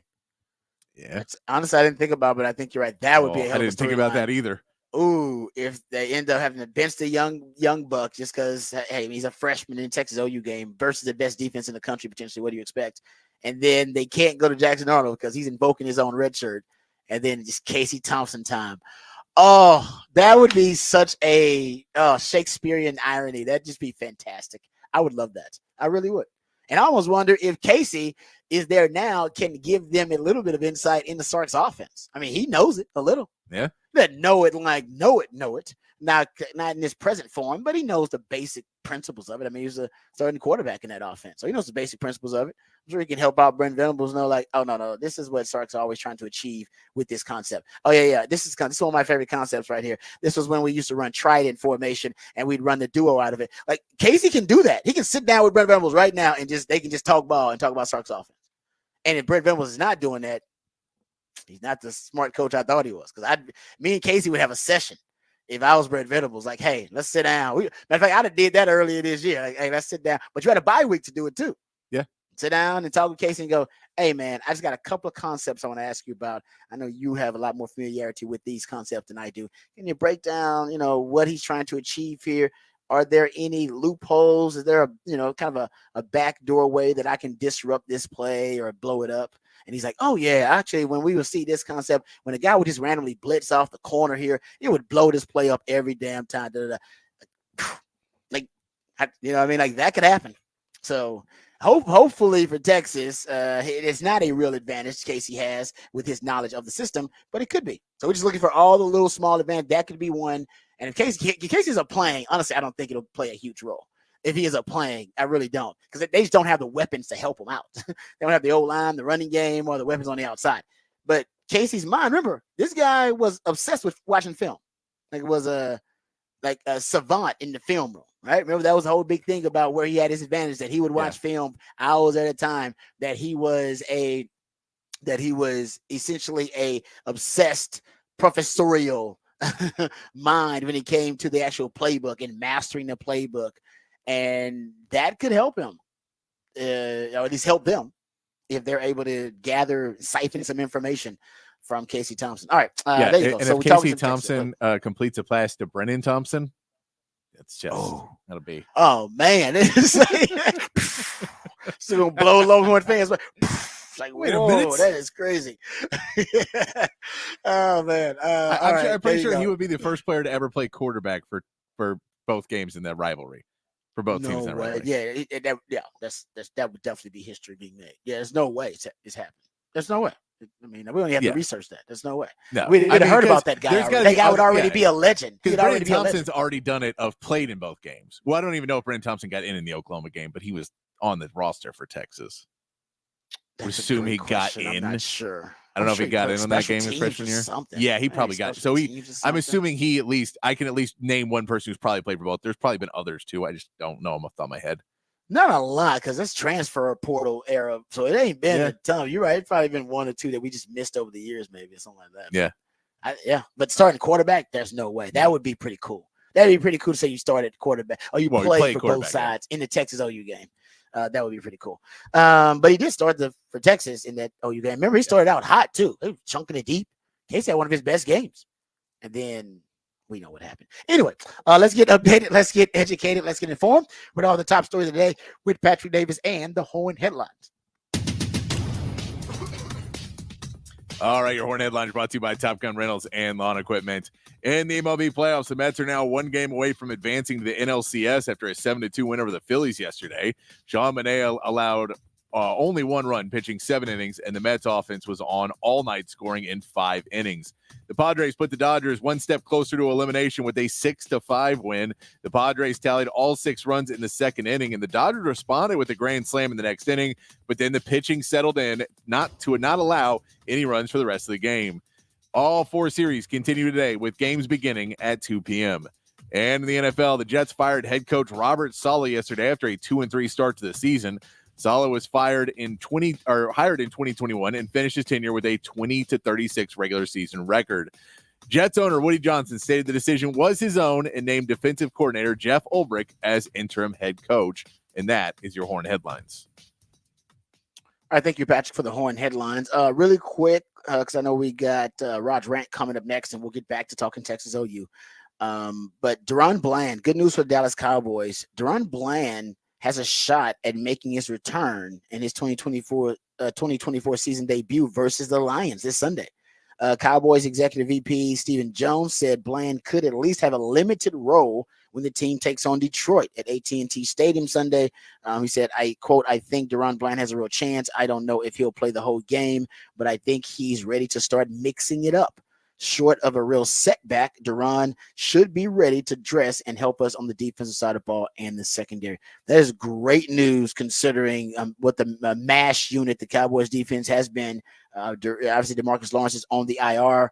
Marshawn Nealon left that game. Another edge defender for you left that game versus the Pittsburgh Steelers. We know Sam Williams got hurt at the beginning of the year, and it's a season-ending injury. Michael Parsons still dealing with the ankle injury, so he's probably not going to be available for that Detroit game. And you have been missing Deron Bland for the entire season. Getting Deron Bland back will be huge. Just getting any playmakers back on defense will be big for the Cowboys. They've had 3 different starting cornerbacks in that spot. I think about already since Deron Bland was dealing with that injury, since he started dealing with the injury, they've had Kalen Carson. He started the first 3 games, and he suffered a shoulder injury, so he's still dealing with that. He's been out. And then the last 2 weeks, you've had Andrew Booth and Amani, I'm sure I'm going to screw up his name, Oyuayi. Also, he started opposite Trevon Diggs. And I'm sure I butchered that name. Yeah, so man. But if you get Bland back and Carson back, Carson looked really good in those first 3 weeks. That's true. Good point. I'd start banging that secondary. Yeah, you can move some guys around too, potentially. Yeah. That's a good point. I didn't think about that because now Kalen Carson has proven he can be a starter for you because he played well. Yeah, he played well in those first 3 weeks. So if you put him in there with Bland, that secondary starts to look really good. Yeah, and you're gonna need it. You're gonna need it because right now you don't have the pressure. Yeah. You know what I mean? You don't have the guys that can create the pressure like you did with Michael Parsons and DeMarcus Lawrence and Marshawn Nealon. You're going to be missing that element of your defense. So you're going to need the coverage. You're going to need more coverage pressures, basically quarterbacks holding on to the ball because you got sound and tight coverage. With not letting Jared Goff go 16 for 16. Oh, wow. Yeah. Yeah, yes, I forgot that he's coming off a perfect performance, ain't he? Or was that 2 weeks ago? Or they had a bye week? 2 weeks ago? Yeah, they had a bye week. So yeah. So he's coming off. This is his last game, I said. So he might be coming off last week, but his last game was a perfect performance. So yeah, he'll be confident going into that game versus the Cowboys. He'll be confident, and so will Jahmyr Gibbs and David Montgomery, because I'm sure they think they can run the rock against the Cowboys. Texans, a little nugget, and we'll get into this a little bit more in more detail as the week goes on and later on this show too. But I don't know if this is good news or bad news. You're a Texans fan, Patrick, so you tell me, is this good news or bad news? The Patriots have decided to make a move at quarterback. The Patriots offense the first 5 weeks has been dreadful. They're 31st in scoring offense, 31st in yards per play. They are 30th in EPA per pass, and they are 32nd dead last in the NFL in pressure rate allowed. So they have decided, perfect situation to bring in a rookie quarterback like Drake May and bench Jacoby Brissett as a result. I'm worried about Drake May in there just because these guys allow over 50% pressure rate. So Jacoby Brissett wasn't great, but man, I don't know if any quarterback's going to be good when you have your offensive line, or at least your offense, allowing over a 50% pressure rate. That's a league high, by the way. But Drake May is going to get the start for the Texans. Is this good news or bad news that the young quarterback? I don't think it shouldn't matter. It shouldn't. It should not matter. I mean, I won't say it's good or bad because it should not matter. It like, unless they're putting, and now if Drake May becomes an all-time great, I guess there's something to be said that maybe there's a chance that he is so great and is going to come out that he could change it. But the reality is, the problem they had too is they had Ramondre Stevenson early, and he was running the ball well, but then he started to have fumble problems, and so then they didn't want to run him as much, which raises your pressure rate even more because now you don't even have the threat of a big run game. No, that's true. You're right about that. And I mean, they like Drake May. Remember, they said he outplayed Jacoby Brissett toward the end of preseason. Yeah. And I believe they didn't want to put him in there because of what's happening now. They didn't want to put him in there because I think they assumed we're not going to be able to protect him. We've talked about Texans fans know this all too well. You can ruin a young quarterback. Yeah. You can ruin them. They basically end up with kind of a PTSD, a QB PTSD, if you will, where they basically too much trauma early on in their career, and they start seeing ghosts, and they get, they develop bad habits in the pocket, and they develop happy feet in the pocket, that kind of stuff. And I don't think they want to do that with Drake May, but now the fit has hit the shan because they're so bad, even with Jacoby Brissett there, that I think ownership has stated, hey man, you got to do something. Because either people are going to start calling for a coaching change, or they're going to be a quarterback change. Because we weren't supposed to be this bad. We're supposed to be bad, but not this bad. So they're hoping Drake May can come in there and just provide some hope. I always say quarterbacks represent different things to different people. For coaches, it's job security. For the ownership, it's jersey sales, the face of your franchise, it's money. All right. And for fans, it's hope. Your quarterback is hope. Yep. Hopeful. That's why is Longhorn fans so hopeful about the future? Well, Arch Manning. They got Quinn now. They got Arch in the future. Like, future's bright. We're good. Why are Texans fans so hype about the future? Well, they got CJ Stroud. What's the only hope for Cowboys fans right now? Dak. It's your only hope. You ain't got no hope. So I think that's what he represents, and that's what they want to try to give to the fans and give them a little bit of hope. And that's what Drake May is going to represent. I'm with you. I don't know if I would say it's probably more bad news for me than good news, because I think the Texans knew who they were getting with Jacoby Brissett. Yeah. It was a clear scouting report on who he was and how he was going to operate. You don't know now. You have no idea. No, you but have no idea how Drake May is going to operate. Give you more of a test. It is a test. You got to be better. You got to withstand these things of playing not good football teams with slight wrenches thrown into it. And you're not going to have arguably right now, one of your best players, your top receiver, Nico Collins. Yeah. So this is a good adversity game for the Texans, actually. And some random adversity started. Yeah, plus you need to beat the Patriots every time you play them, because they just embarrassed you so many times. You really. Oh yeah, and you got Nick Caserio there. He don't want to lose to the Patriots. No, nobody wants to lose to the Patriots right now. It's true. Okay, real what's sad about Drake May to watch though for the Texans? Remember, he had the most scrambles in a Power 5 season in the last 10 years. So he loves to scramble. And I got some sound that I'm going to send to Patrick of CJ Stroud actually giving some props to Drake May. This is prior to this news. This was actually before the draft, and he's giving some props to Drake May, or around the draft. Yeah, no, I mean, North Carolina has not had a great offensive line the last several years, and so he's used to not having a great O-line. That's a great point, actually. And running for his life, he makes plays on the run, scrambling. Yeah. That's something the Texans got to keep in mind. All right, good stuff there. We come back. We'll have Raj rant. We'll get into what possible tendency breakers could we see from these teams, and I'll kind of reverse engineer the game plans and talk about how Oklahoma is going to attack Texas defensively, offensively, all of that and more right here on the Rodcast featuring Patrick Davis. I'm Lifetime Longhorn. Rod Babers coming back on the Horn.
All right, welcome back to the Rodcast. Time to get into some Texas Oklahoma conversation here.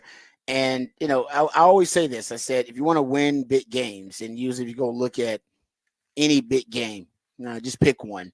If you look deep enough, you'll find a team broke tendency. you'll find that one of the team, it's not always the team that won, but a lot of times it's the team that won. They broke tendencies successfully. It doesn't always happen effectively, right?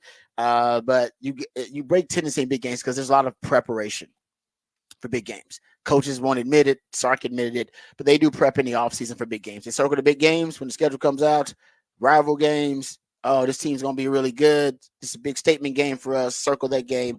Big game for us. NFL, every game is a big game, so it's a little different. College, though, in high school, they definitely circle the big games. They do extra prep in the offseason, and they do extra preparation even during the season, right? Sark admitted that. They hide little Easter eggs in game plans and in practice for future games, upcoming opponents that are not necessarily the opponent for that week. And Sark basically admitted that. Like, oh, yeah, we've been putting in some stuff for Michigan. We put in some stuff for that, during the Colorado State and during training camp. We put in some Michigan stuff. Guys didn't know it, but they don't need to know. They just know that we're working on this concept versus this defense, whatever. So coaches, they've been doing that forever. And with that being said, since there is extra preparation put into those big games, they do a great job. All staffs do mostly determining your tendencies, determining the patterns of your offense, the trends that exist within your offense, your strengths, your weaknesses. So you have to use that information against them, make that misinformation and flip that advantage or that disadvantage you had into an advantage by breaking tendency, doing things that they didn't expect, or, doing things that actually can work as an effective counter to something that you have already relied heavily on, right? So that's going to happen in this game. We just don't know exactly how. So I'll give you some ways I can try to predict exactly how. But some of the examples I found, let's take the big game. Let's take Georgia, right? Bama, Georgia, biggest game of the year so far, right? And there were tendency breakers in this game for Bama that ended up winning them the game. Alabama in that game, they had, if you look at just the empty formations, because Kirby Smart brought this up actually after the game. 14 of Alabama's 23 empty formation plays came against Georgia. And you go look at that. If you're Georgia and you're watching film, you're thinking, man, they only had 9 empty formations all season long so far. It's not something they're gonna run a lot of. And then boom, they break out against you and they have 14 of them.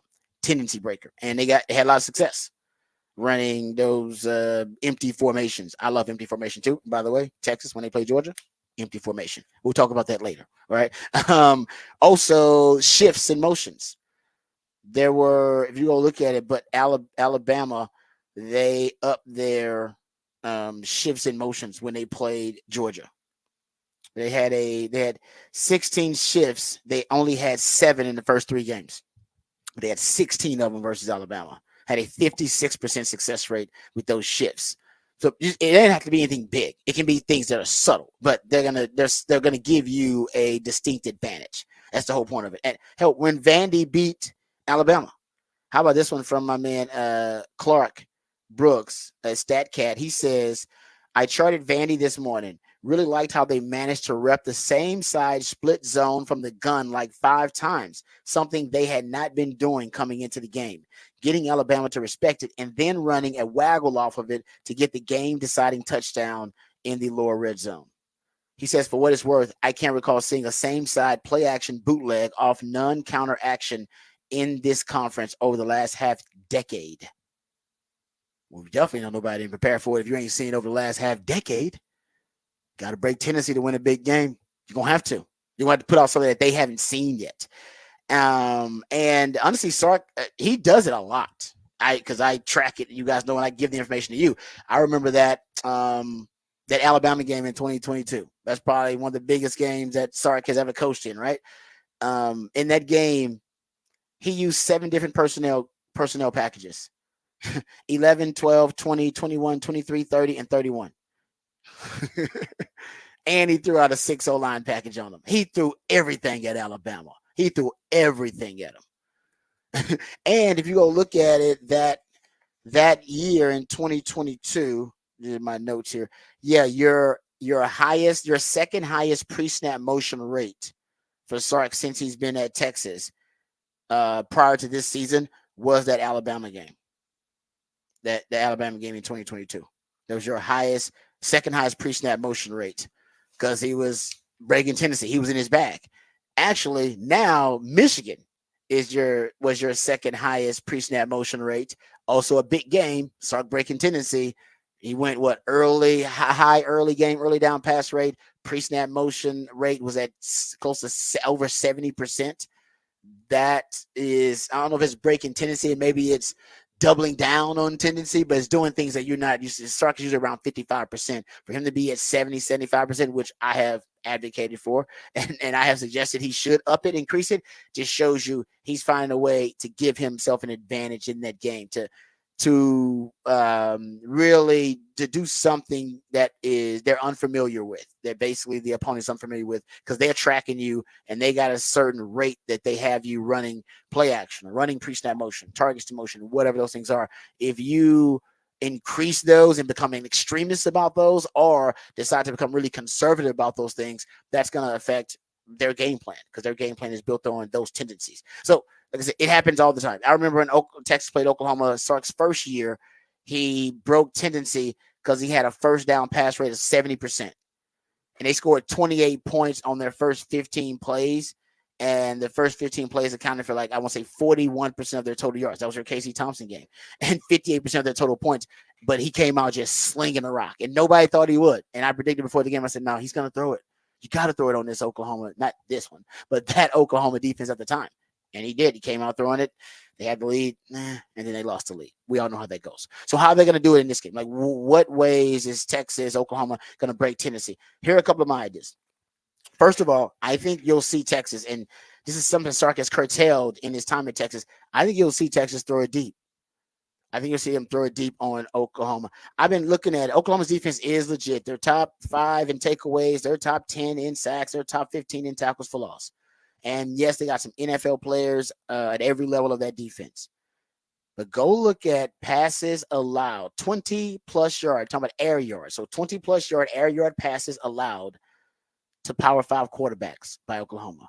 69% completion percentage. Basically, a third of the passing yards they've allowed all season long have come on 9 passes. 4 touchdowns they've allowed on 20-plus air yard passes in the air.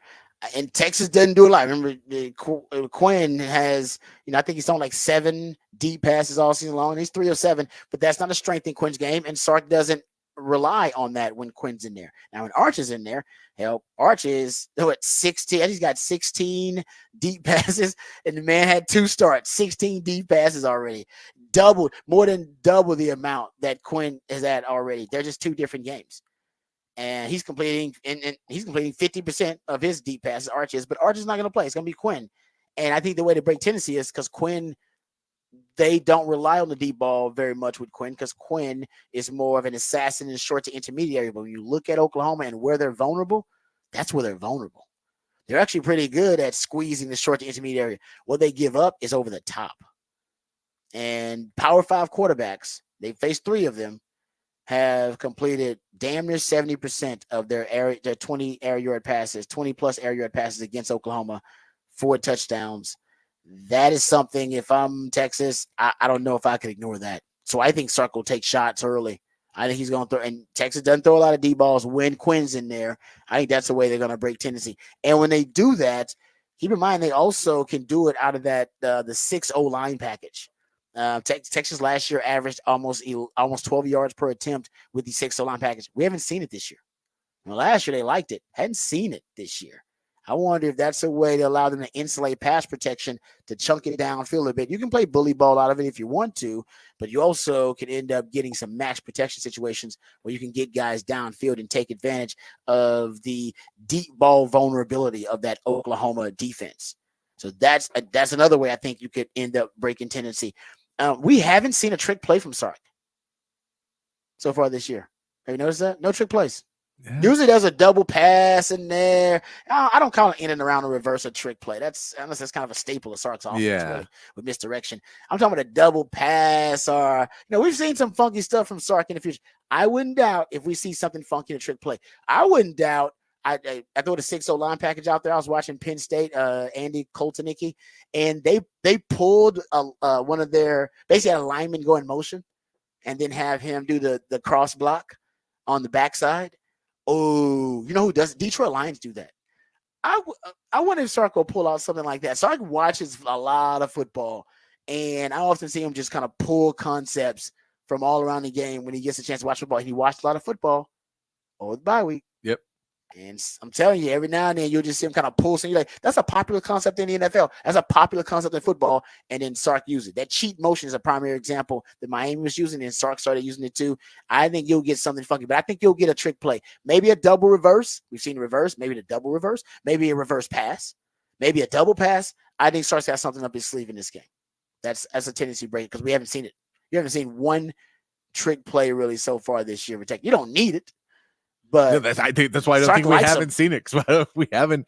I think he's been intentionally bland going into SEC play. Mm-hmm. And remember, Sark said he likes trick plays. He said it's fun for the players. Yeah, and he likes how committed they are to the trick plays, and he thinks it's a way to break up the monotony of practice and all that. And he says, "I don't believe in practicing trick plays and not using them." He said that. I maybe trick plays were part of phase 2, not phase 1. I don't know. Just no trick plays in phase 1. Then phase 2. Once we get to SEC play. Also, another way you may break tendency. Remember, this happened versus Michigan, and it's something else that we said. We said, it's one of the stats that people ignore is that if you score first in the game at the NFL and the college level, you win 65% win percentage or higher. And there are times when you win the coin toss, most coaches defer. Well, you should just take the ball. I was talking to Coach Bob Shipley about this, and his belief is, no, when you win the coin toss, take the damn ball, go down and score, and dictate the terms of the matchup and dictate the tempo. Sark did that versus Michigan. Now, he said the reason for it was he wanted the weather or the wind later on in the game, whatever like that. I don't necessarily believe that. And before the game, I said, if you win the toss, take the ball, dictate the term. Don't allow Michigan to dictate the tempo and the terms of that matchup, because Mississippi State did that. Mississippi State went in, first got the ball, 7-minute drive, basically took a quarter away from you. Didn't matter as much, but it slowed the game down early to a crawl. It dictated the tempo of the game to start. And you don't want to play any style that they want to play. You want them to play your style. If I'm Sark, win a toss, take the ball. Take the ball. And have your script ready to go. I think he did it versus Michigan. I wouldn't doubt if he broke Tennessee and did it in this way. Yeah, and he scored a touchdown if it wasn't for that bogus call. Oh, that bogus call. So I don't know. There's a couple of ways, and I'll say there's usual ways he's going to break it. He's going to have really high early game pass rates. I think he's going to have a lot of pre-snap motion, probably going to be in the 60s, maybe 70 percentile. A lot of targets to motion, targets to players before the snap or at the time of the snap. I think those are going to be your tendency breakers. Also, pony package. Your most effective, most efficient, and your most explosive personnel grouping since Sark has been on campus has been your 2 tailback set in the pony package. Usually you would not run it this season because you've been dealing with all of the injuries at the running back position, so you haven't seen it as much. But the Kim Kardashian, Nicki Minaj, Serena Williams house, Cardi B's house, Megan Thee house, but is you had a bye week. So your running back position may be as healthy now as it's been since you started the season. And now may be the perfect opportunity to break out the pony package. Maybe not not all season long because you don't have the depth at running back, but maybe just for this game, it might be perfect. All right, there you go. We'll jump to the defensive side of the ball next time, and I'll tell you how I think they're going to break Tennessee. Johnny Nanson's creative collaboration with PK. When we come back, we got What the Facts, What the Stats right here on the Rodcast featuring Patrick Davis on Lifetime Horn. Rod Bears coming back on the horn.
All right, welcome back to the Rodcast. Time for What the Facts, What the Stats here. How about this one? Record for interim coaches who got at least 8 games in their interim role.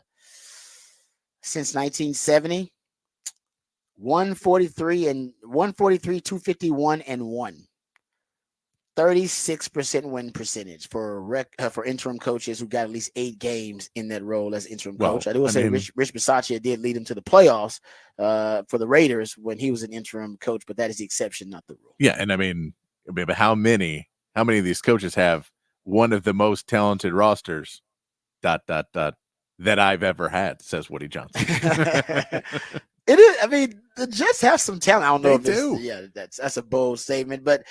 Yeah, I mean, 9 of 39, by the way, 9 of 39 of those coaches had a winning record. It's only 9 of 39. That's 23% of them had a winning record as an interim coach with at least 8 games in that role.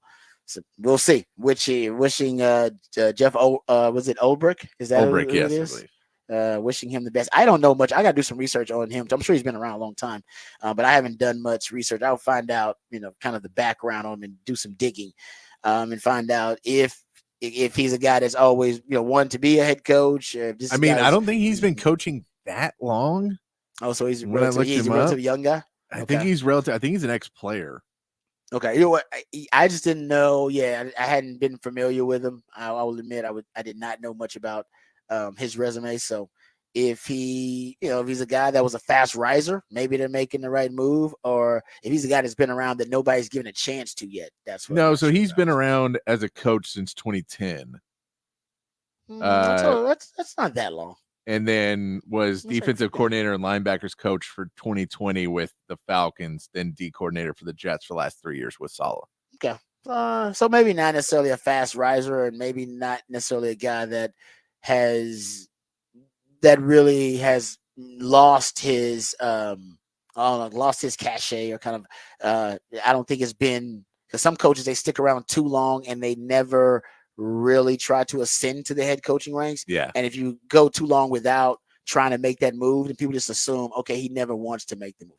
And nothing wrong with that, by the way. I'm not knocking that. But they want to be an assistant, they want to be the coordinator, never want to be a head coach. So I'm not sure if that was, remember, like David Culley was like that. Like David Culley had been an assistant for decades, and then the Texas made him head coach. I don't think he ever wanted that role. But they made him an offer he can't refuse, and I think the parachute they gave him was crazy. But so I wasn't sure if he was in that mode or if he was a fast riser, what the case was. No. Okay. Now he gets to deal with fixing an offense. I know. No. And I was like, I wonder, do you want this? If you want to always be a head coach, is this the situation you wanted? Your first situation? I mean, maybe it's a blessing in disguise, because maybe he believes, no, we actually can make the playoffs, and then I can, I'll get a actual job as a head coach when people see, how my merit and how I can turn this thing around. But man, this is a hell of a dysfunctional crisis to be thrust into as your first time head coach. Let's put it this way: if Nathaniel Hackett is calling the plays on Sunday, he's a lame duck head coach.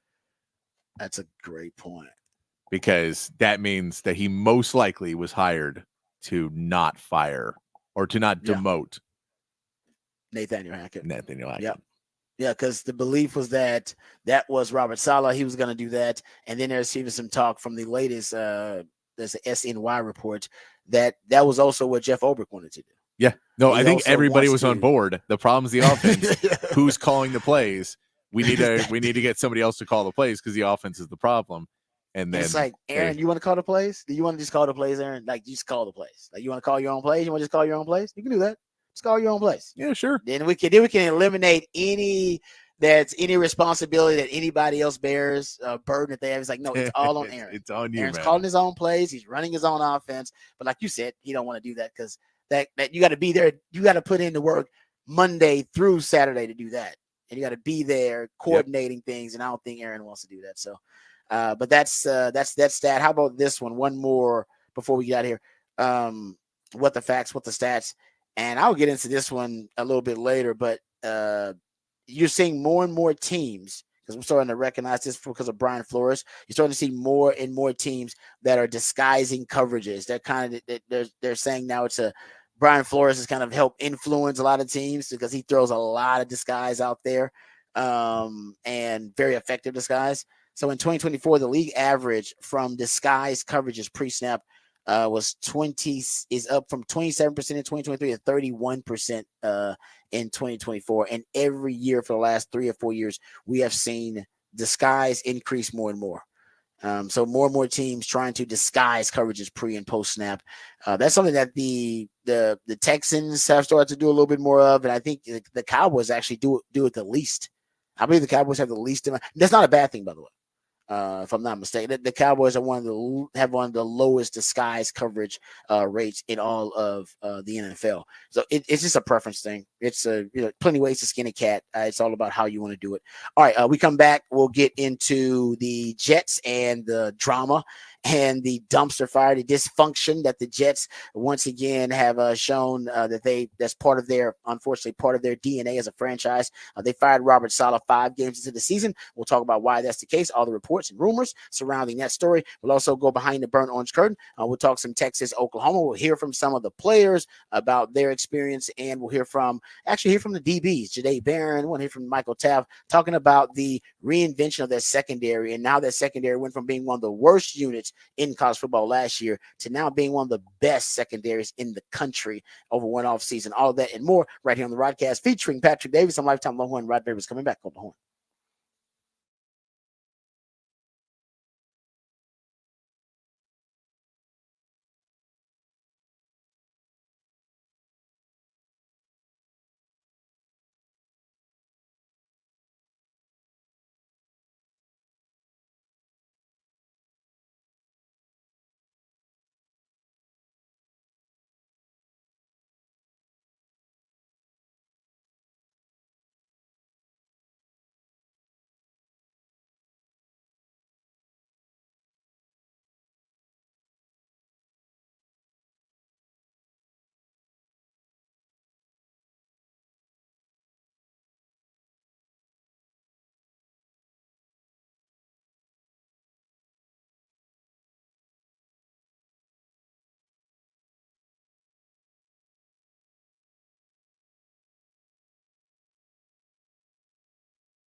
Welcome back to the Rodcast. It is a One Artist Wednesday, and that's when Patrick goes deep into the catalog, down the rabbit hole of one particular artist, group, or band. And today, that artist, group, or band is actually Bruno Mars. He is the feature of One Artist Wednesday, so we appreciate Patrick hooking us up there. Also, we appreciate Patrick coming up with the topic for the big fat poll of the day, and it is, of course, Texas, Oklahoma related. It's 8-10, and Oklahoma still sucks and always will. But Patrick, give us the topic for the big fat poll of the day. Big fat poll of the day today. Who will be the defensive MVP for Texas against OU? Mm-hmm. And right now, we gave you 4 options on X: Anthony Hill, Jade Barron, David Benda, and then I gave you a 2-for-1 in Broughton and Collins. Kind of a duel there of your interior D line. Both the guys have similar stats this season. Have had similar games. So I gave you both those, but the interior D line basically I'll give you is that one. And right now they're in second place with 18%, but leading the way, Anthony Hill's 59% of the votes. People saying Anthony Hill will be the one. Then you get Jade Barron and David Benda both at 12%. And then we also do have a comment of somebody saying Simmons. Someone thinking Colin Simmons will be the guy. They just said Simmons. We've got one on there. We've got Colin Simmons on the text line as well. We've got Colin Simmons on YouTube as well. So there are some people that have Colin Simmons in there. We've also had a Michael Taff on the text line as well.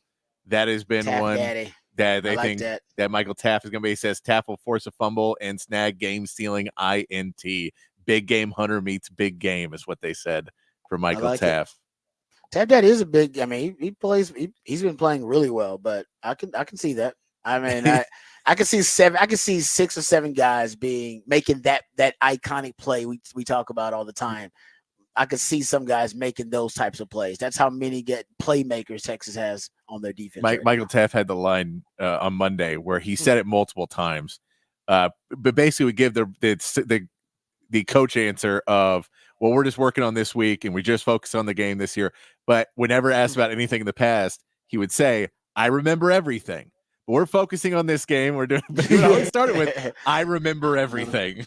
Damn right. No, you don't forget. You don't forget about that. He remembers. So he's like, "Well, I'm remembering it right now." He's talking about last year. So, oh, we remember it. And know that secondary is playing at an extremely high level. So it could be 4 or 5 guys in the secondary alone. Could be Malik Muhammad. Could be Jade Barron. Could be Taff Daddy. Could be Makuba. Yeah. Ends up making big plays back there. Jalen Gilbo. Yeah. We haven't said his name a lot. He can end up making some of those big plays. So I picked Anthony Hill out of the group that you listed, but man, Colin Simmons is I talk about prodigy all the time. Like prodigy is like, oh, that guy's a prodigy. And I usually do it just from the eye test. Certain guys, you can tell that guy's an NFL player, like within the first 3 or 4 plays you see him. Yeah. Oh, that guy's going to play on Sundays. I don't know where he's going to be drafted. I'm not sure how it's going to look, but guy will play on Sundays. And they've been, and the prodigy part, now that happens with some, I would say that with a lot of players, but the prodigy part comes in where that player who's going to play on Sundays, they become early on in their development at their freshman year, they become one of the best players on the team and potentially at their position in the country. And they establish themselves early on that's the start of their development. Like Bijan started as like, oh no, he's a top 5 running back in college football. It's like, that's where he entered college football. Like, that's where he entered college football. So we don't know where he's going to go from there. But Kelvin Banks was already, when he got the starting job as a left tackle, Texas, like, oh, he's already a top 10 tackle in college football. He's like, he's already one? Like, yeah, he's already one. He's already established that. So it's like, where is he going from here? Like, I don't know. Ryan Wingo's like that now. I just told you, Arch Manning, Pro Football Focus has him as the 7th highest graded quarterback right now. With his 90.4 Pro Football Focus grade. He's a top 10 quarterback right now. Quinn is a top 10 quarterback. You got 2 top 10 quarterbacks right now in your QB room. That guy's because Arch Manning's a project. Look at the leap of improvement from start 1 to start 2. And start 2 is versus a SEC team. And his team went out there and was the highest graded quarterback in the country in his second start versus an SEC opponent because he's a prodigy. So that's what prodigies do. Colin Simmons, right? The more he plays, the better he gets. Like, man, the more he plays, he had his most snaps for Mississippi State and got 2 sacks. The more he plays, the more plays he's going to make. Yep.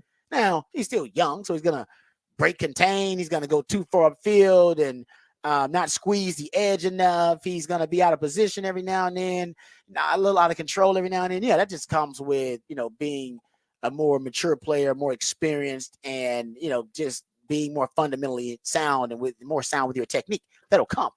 But in terms of just looking at him right now, doesn't he look like one of the best pass rushers in the country? Like, he already looks like it. Yeah. And he hadn't started a game yet. He's leading you in sacks. He hasn't started a game. No. And that's what I'd say is I think he'll play. I think he'll just play late. And I'm going to say that I think Texas will have the game more in hand at that point in the game when he starts to play more and makes more of an impact when they're having to throw the football. So that's why I didn't put him on the list, is I just, judging by what they've done in the early weeks and how much depth they have at that position, I'm not sure he'll get there. I think, you may not want a true freshman against a mobile quarterback where, setting the edge is going to be important, not allowing him to get outside of you and letting them, where you think you're making a great play, but they're putting you right where they want to put you. Those types of things. So I don't know. And we could see Sark say, we've been holding him back because we know what he can do and we didn't want to show his full potential. That could be it. But that's why I didn't put him on the X poll, was because of the fact that he is a true freshman, and Sark's MO normally is to not play those young guys as much early in those games.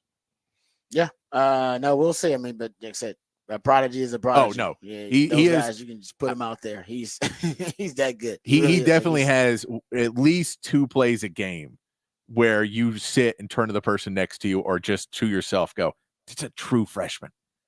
Yeah, like that guy was in high school last year, and just those plays where you go, man, that guy's too good. He is, and he's not, like I said, he's not huge, right? He doesn't have a frame where, Myles Garrett type frame kind of jumps off the page to you. He's probably 6'2", 6'3", somewhere around there as a player, but you can still see he's got a kind of a long, leaner frame. His elite quality is his BGO, his ball get off. I haven't seen many like it at Texas that have the BGO that he has with the speed rush that he has. And those two things combined, you can see him. He starts his pass rush at times when a tackle is still in their stance. I have several screenshots. I took the screenshots because I wanted to make sure. I was like, I got to make sure I can confirm this. Where he's because I was talking to B Rob about it, Brian Robinson about it. And he said, no, go watch him, man. He's on a lot of his sacks. He's out of his stance and he's pass rushing while the tackle is still in his stance, and so is the center. The center snaps the football. So he's usually the first guy you'll see start making moves after he snaps. You go look at their entire frames, still shots I have, screenshots I have, where the entire offensive line is still in their stance, and you can see Colin Simmons already starting his pass rush. And that is freaky, not only because that's the BGO, but B Rob said, no, man, I think it's something cerebral too. I think he also finds indicators on the O-line, whether it be the movement of a player, the fingers, hands, other stuff, that also gives him a jump on the snap. He said, so in addition to fastest BGO, some of the fastest BGO we've ever seen, and elite speed rush, he's got a cerebral advantage where, as I said, I haven't played DN in the league. B Rob has. He said he thinks because he said him getting off the ball faster than the O-line can get out of their stances. He said he does that too much for it to be luck, and for it also to be. He said yes, he could just have an elite BGO, but he said he hadn't seen anything like that as consistently as Colin Simmons does it as a freshman. So he thinks also there's a cerebral element. Yeah, he finds on film a little tell, and that he sees it, and we're not picking up on it. And that Sark kind of alluded to that a little bit in his presser when asked about Colin Simmons. He basically said that, he's gotten better at not doing high school where he's just listening for the clap and going on the clap and getting false starts or getting offsides. He basically mentioned that was a problem, I guess, early in spring and everywhere else, that he was keying in on some of the wrong things and jumping. So whatever he's found, he's now finding a way that is more foolproof. So he's not getting the offsides and getting put back on the bench. Yeah, no, you're right about that. Because I can't. I'm sure maybe he's gotten one. I can't remember an offsides bond, but trust me, there's sometimes where I think he is offsides because he's so quick off the ball. Yeah. I'll send it to you, Pat. It's crazy. I'll send you all these screenshots. That's crazy. It's wild. I'm telling you, I was shocked. I was standing there for like 30 minutes, just doing slow-mo screenshots of this dude already out of his stance. He looks like a ghost in some of these shots. He's like out of his stance. It's still literally it's centered, like all you can see is his hand in beneath his legs, but every other part of his body, all the O-line, in the D-line, O-line, everybody's still in their stance. And then all you see is Colin Simmons up rushing. It's freaky.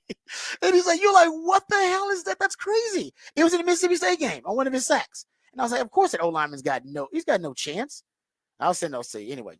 So there's proof. Yeah, that's gotta suck as a tackle to be standing, like to come out of your stance, and all your two options are hold or allow a sack.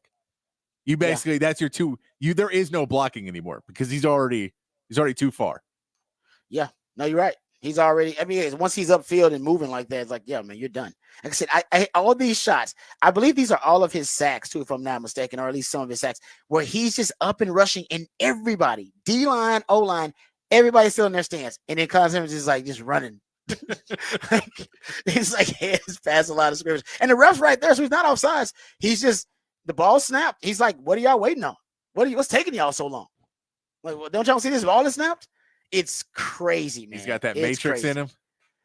I'm telling you, he's looking at something that nobody else sees. And including the O-line, nobody is seeing this. Like I said, I'll send it to you, and you'll be like, "What? That I've never seen anything like it." All right, there you go. So, topic for the Big Fat Poll of the day: who's going to be the defensive MVP for Texas versus Oklahoma? We'll talk about Robert Saleh on the other side of these Horn headlines. But first, let's get updated, let's get educated, let's get informed with all the top stories of the day with Patrick Davis and the Horn headlines. All right, your Horn headlines brought to you by Top Gun Rentals and Lawn Equipment. In the MLB playoffs, the Mets are now one game away from advancing to the NLCS after a 7-2 win over the Phillies yesterday. Sean Manaea allowed only one run, pitching 7 innings, and the Mets offense was on all night, scoring in 5 innings.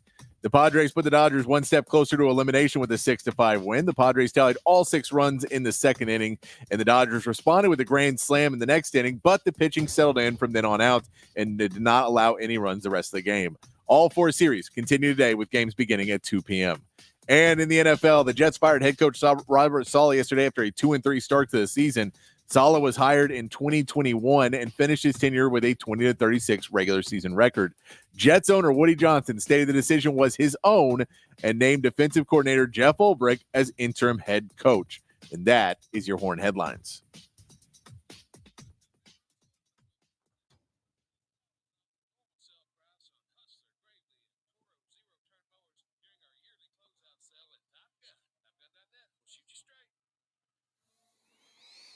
All right, Patrick, thank you for the Horn headlines. Appreciate those. All right, let's get to this Robert Saleh story and the dumpster fire that continues to be the Jets. There were several reports that came out yesterday after the Robert Saleh news broke. It broke right at the end of our show. And Woody Johnson, actually the owner of the Jets, he was on a conference call with the media and answered several questions about the direction of the franchise and what led to the decision to fire Robert Saleh. And he said, quote, "This is one of the most talented teams that has ever been assembled by the New York Jets. I feel we had to go in a different direction." He also talked about Jeff Ulbrich, the interim head coach. He said, "I've seen him coach, and I know the relationship he has with the players. When he talks, they listen to him." And when he was asked about why he did it, he said Ulbrich gives him the best chance to win and get to the playoffs. He also mentioned that he spoke to Aaron Rodgers, and this is where a lot of the reports for at least some of what is being reported has kind of started its own salacious narrative. Woody Johnson said he talked to Aaron Rodgers the night before they made the decision to relieve Robert Saleh of his head coaching duties. He said, but they did not discuss the Robert Saleh firing. They did not discuss head coaching job security at all. He said that was not a topic of the conversation. They didn't discuss that. So nobody believes that, by the way. I mean, I was born at night, but not last night kind of thing. It's like, yeah, nobody believes that, but that's the story that they're claiming. They're claiming they're sticking to it. Side note. You should have. Because if you're paying all this money for your quarterback and you want him to be happy, and you've already decided you're going to fire your head coach, you may want to talk to him and be like, hey, how do you feel about this decision? You may just want to get his opinion on it. So even if you're saying I asked him what he said, and he said, I would have kept Robert Saleh. You can say that, and that's more believable than, no, didn't even come up. We were just talking, and I was like, so where do I go for the ayahuasca, Aaron? Oh, really? What's the darkest retreat? My wife wants to go. No light at all? How do you eat, Darren? I don't, like, all of that seems less like than just saying, oh, no, we're looking at some things, and what do you feel about this coach, and asking about 6 or 7 coaches. That would at least make more sense. You go, okay, and then the next day, that helped inform my decision, but I already made my mind. This was we're moving on. There's, based on the reports, and these are multiple reports here, CBS Sports is reporting, or at least they reported, that Robert Saleh earlier this week was seriously considering and contemplating firing Nathaniel Hackett. I don't think firing. And that Jets owner, hold up, because there are a couple reports here, and that Jets owner Woody Johnson fired Saleh Tuesday morning in a move that a lot of people found surprising. Now, one of the other reports out of New York from Connor Hughes, his name, from SNY, he is claiming, based on his report, that Robert Saleh was never going to fire offensive coordinator Nathaniel Hackett, that it was going to be a demotion. That he is going to demote his game day responsibilities, and that Saleh made the decision to give play calling duties to Todd Downing because of the offensive issues that they've had this season.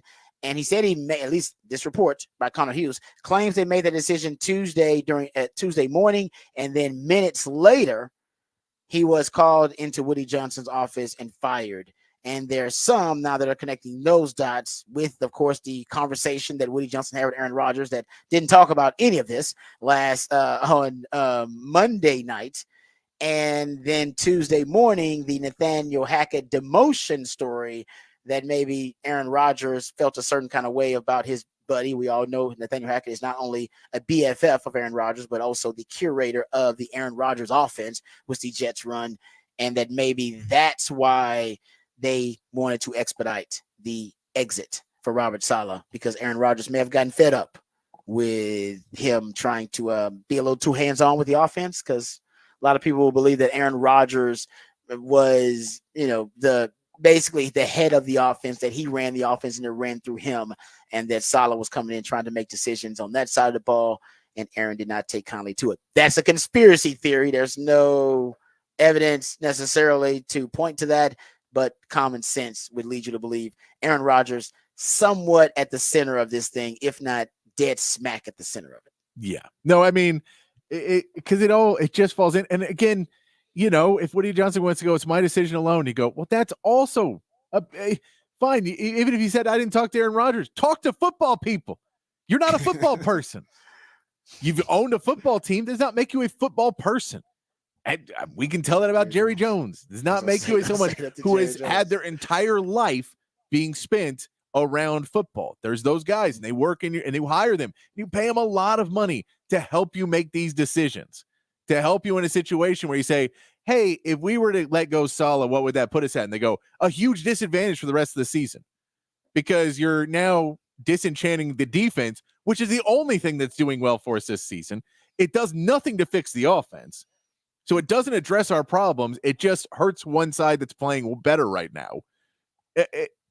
Everything in it, it seems like a uninformed, rash decision.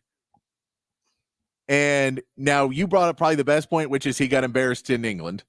And that may be why this was done, was simply a billionaire being embarrassed. Which is part of it. That's one of the factors. That makes as much sense as anything else. But in the reality of it, you can't make decisions like this and then expect to be a winning team. And whether that is handing the keys to the kingdom to Aaron Rodgers for a year, and he gets to bring in his guys, and he's going to, fire your coach if he wants to, and he gets to pick and choose whatever he does. If that's how you want to run your franchise, that's not a recipe for success. And if you want to say, well, I didn't even consult my quarterback, but we're not winning. I don't know enough about football to know where the problem is, so I just fired the head coach because they're supposed to figure this out. Whatever it is, it seems like it's a rash decision. I'm not saying Robert Saleh should have had his job for the rest of the season. I'm not saying Robert Saleh should have had his job after this season. I'm saying firing him this early in the season when the problems weren't the defense seems like it feels like a real Jets move, and why the Jets are never really taken seriously. In a nutshell, yeah, that's a big reason why this organization is just a dysfunctional organization, because the offense and now, by the way, it is Robert Saleh's responsibility to get the offense fixed. You are the head coach, but I think there was an agreement that had been forged once Aaron Rodgers became a part of the organization. They were giving the offense more to Aaron Rodgers and Nathaniel Hackett, and that he was going to be in charge of the defense. And the offense, since Robert Saleh's been head coach, last in points per game, last in touchdowns per game, last in turnovers per game, offensive EPA, last, and they're 31st in yards per game. It has been the worst offense in the NFL since he's been the head coach. 6 different starting quarterbacks. None of them have really worked out. That includes the Aaron Rodgers experiment right now. It's not necessarily working out for them. That's why they're making this move.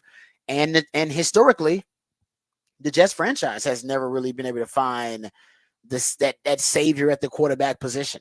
Right? I mean, Joe Namath was probably the last one to guarantee them, and they haven't been able to find the continuity, like that holy trinity I talk about. Right? The great GM hit on the GM, hit on the head coach, and also hit on the quarterback.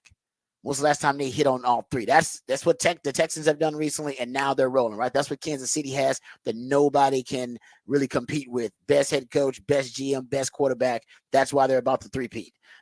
And the Jets have an issue there. They don't really have competent, capable people in those positions.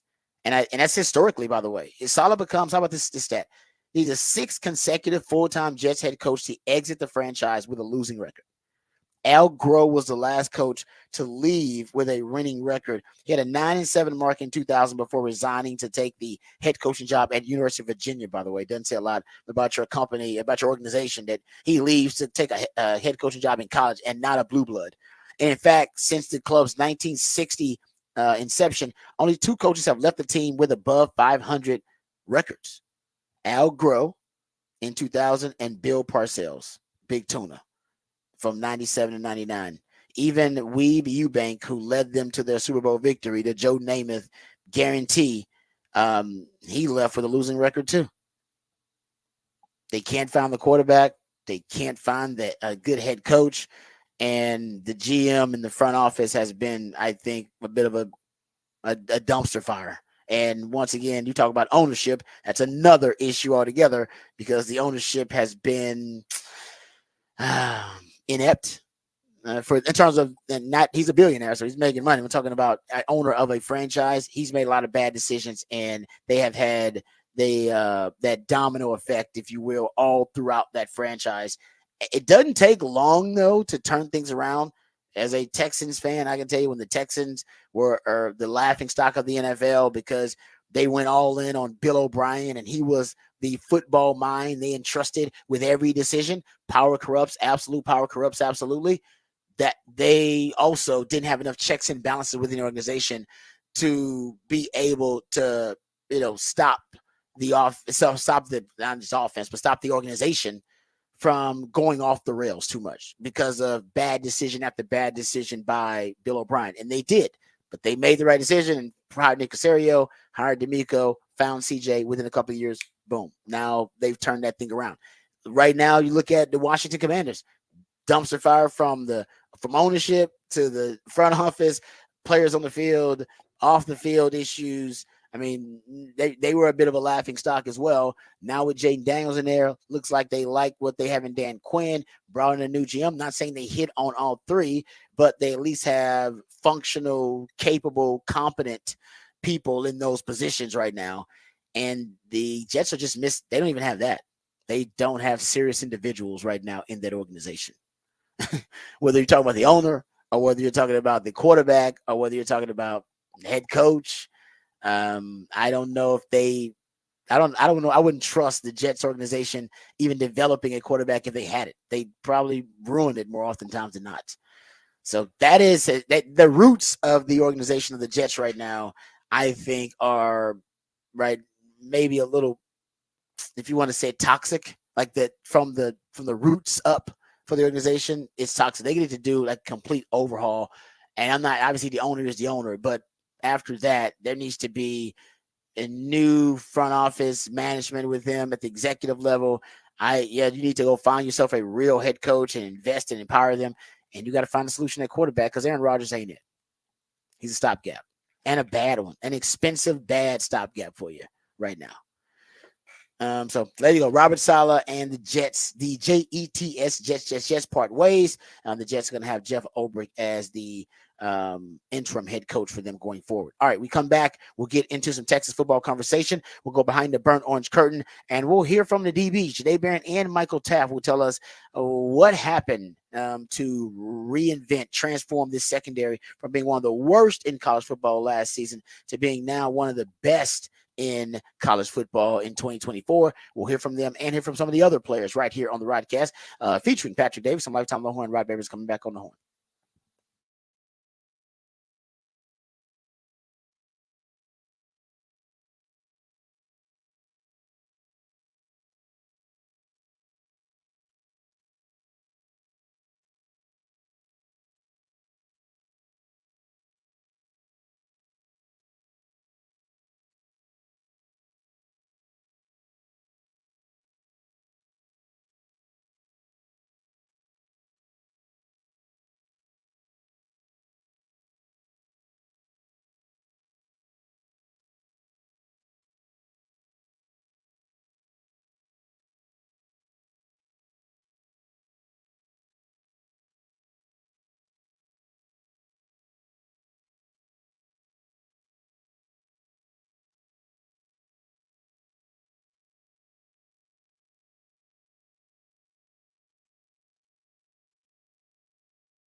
All right, welcome back to the Rodcast. Time to get to some Texas football conversation. I want to talk a little bit about the secondary.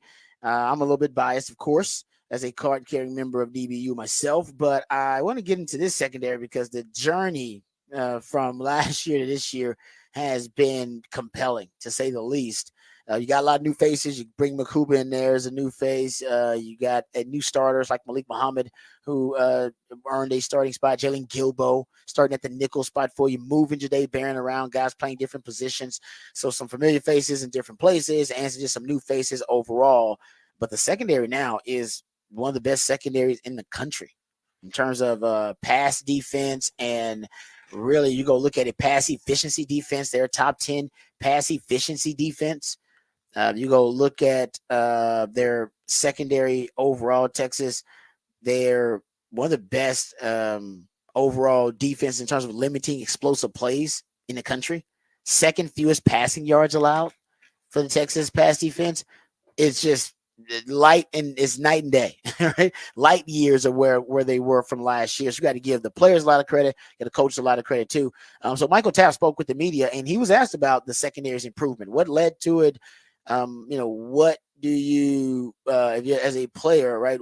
What do you attribute your leap of improvement to? Here's Michael Taft. We're all on the same page. I think that every year we've had athletes. Every year we've had really good guys that can play the game of football, but we're all on the same page. You don't see too often in the last 5 games somebody just running scot-free.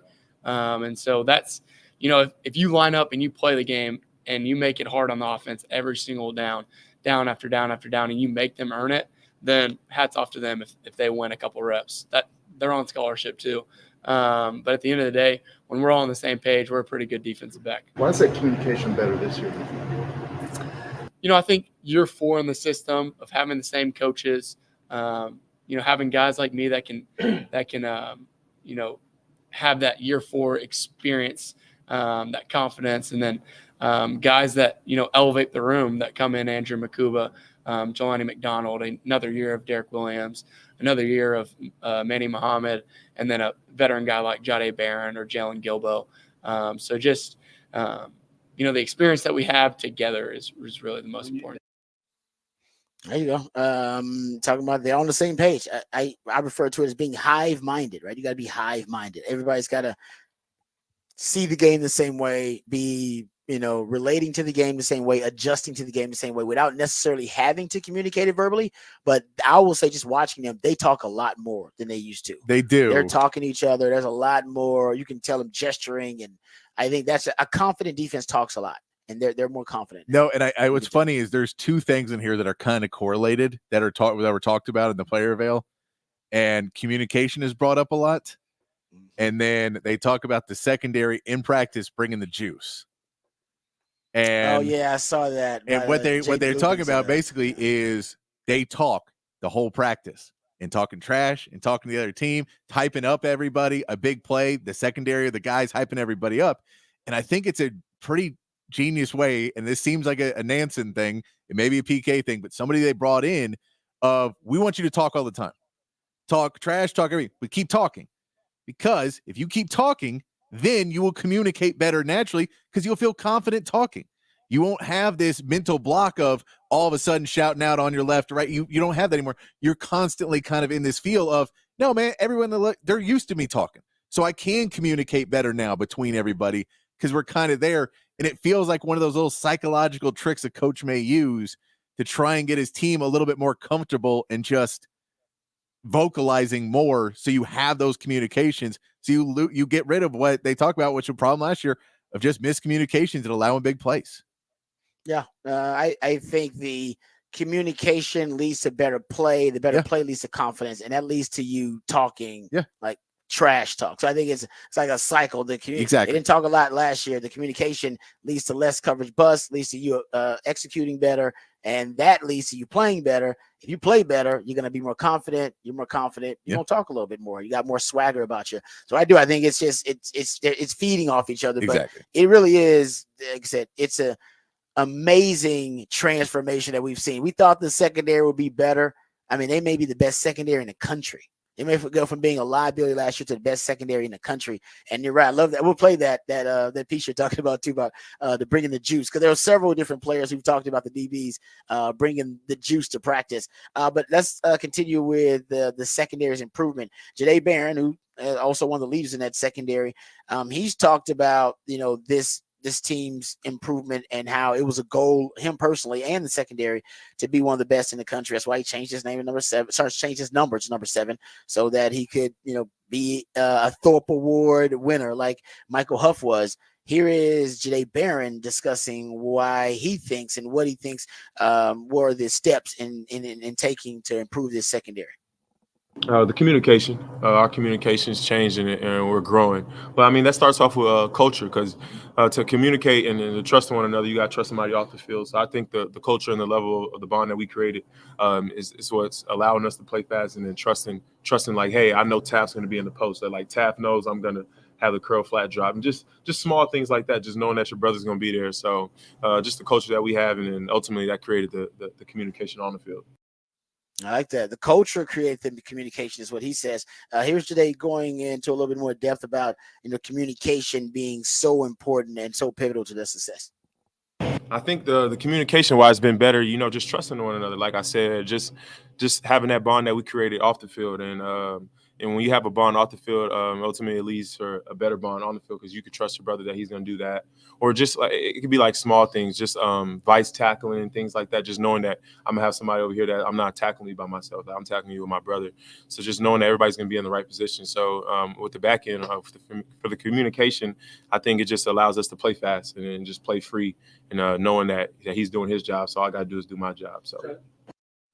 There you go. I'm talking about the communication. It's big. All the guys, it's also something that they mentioned, as Patrick said, that was a common theme, especially among the defensive guys. Communication.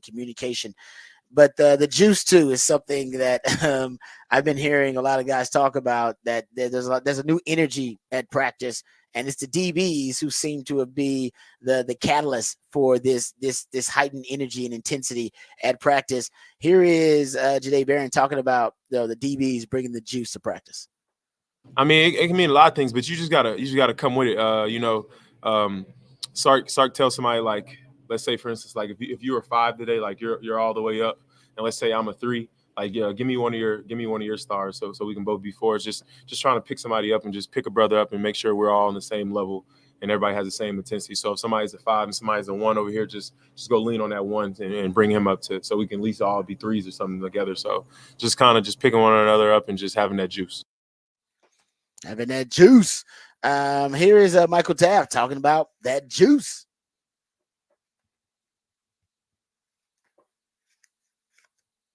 Yeah, well, if you look on every team, the DBs are always the ones trying to celebrate the most, even when they don't even make a play. When they get beat and the quarterback overthrew the ball by 10 yards, they're over here. Yeah. So we try to, emulate that. Like, the DB's got to have the most juice. And so Manny does a great job of that. Jahdae does a great job of that. I try my best to get everybody going, because at the end of the day, we're here. We come to practice every day, so you might as well put a smile on your face. You might as well try to encourage somebody today that's maybe not having the best day ever. And so I try to walk into the building every single day with a smile on my face, trying to be there for my teammates, because, like I said, I'm living the dream. I mean, when I went into the backyard and I played backyard football growing up as a 7-year-old, it was, all right, Texas versus OU. All right, we're number 1, y'all are number 2. No, y'all are number 1, we're number 2. And so I'm living the dream. How can I be mad right now? So I got to go to work every day knowing that I'm living the dream. I take every opportunity with the grain of salt, and I'm very grateful for it. I love Taft Daddy's attitude. Great attitude, great leader, leads by example. They got a few guys on that defense that are doing that right now. Yeah, I love that his thought too of, look, we get it. DBs are the ones who celebrate on every play, no matter what. So we're gonna do that too. The winning DBs do it, we'll do it. Yeah, no, I've always said, and that's one of my big complaints about this secondary, and I still don't know if I've seen it enough. They should have pre-planned celebrations, because you should expect to make plays. If you don't have a pre-planned celebration with your brothers, then y'all didn't expect to make plays. So when y'all hanging out together, y'all don't talk about making plays and what y'all gonna do when y'all make plays. I mean, that's so the fact that they didn't last year didn't have any. I've seen a few now. It's more handshakes than anything with this group. That's fine, whatever. Handshake is cool. I've seen the between the legs dunk stuff, and they do that every now and then. That's great. But last year they didn't have a lot in the secondary. They didn't have a lot of pre-planned celebration. The wide receivers did. It's X-Man and A.D. Mitchell. They would score how they would have stuff ready to go.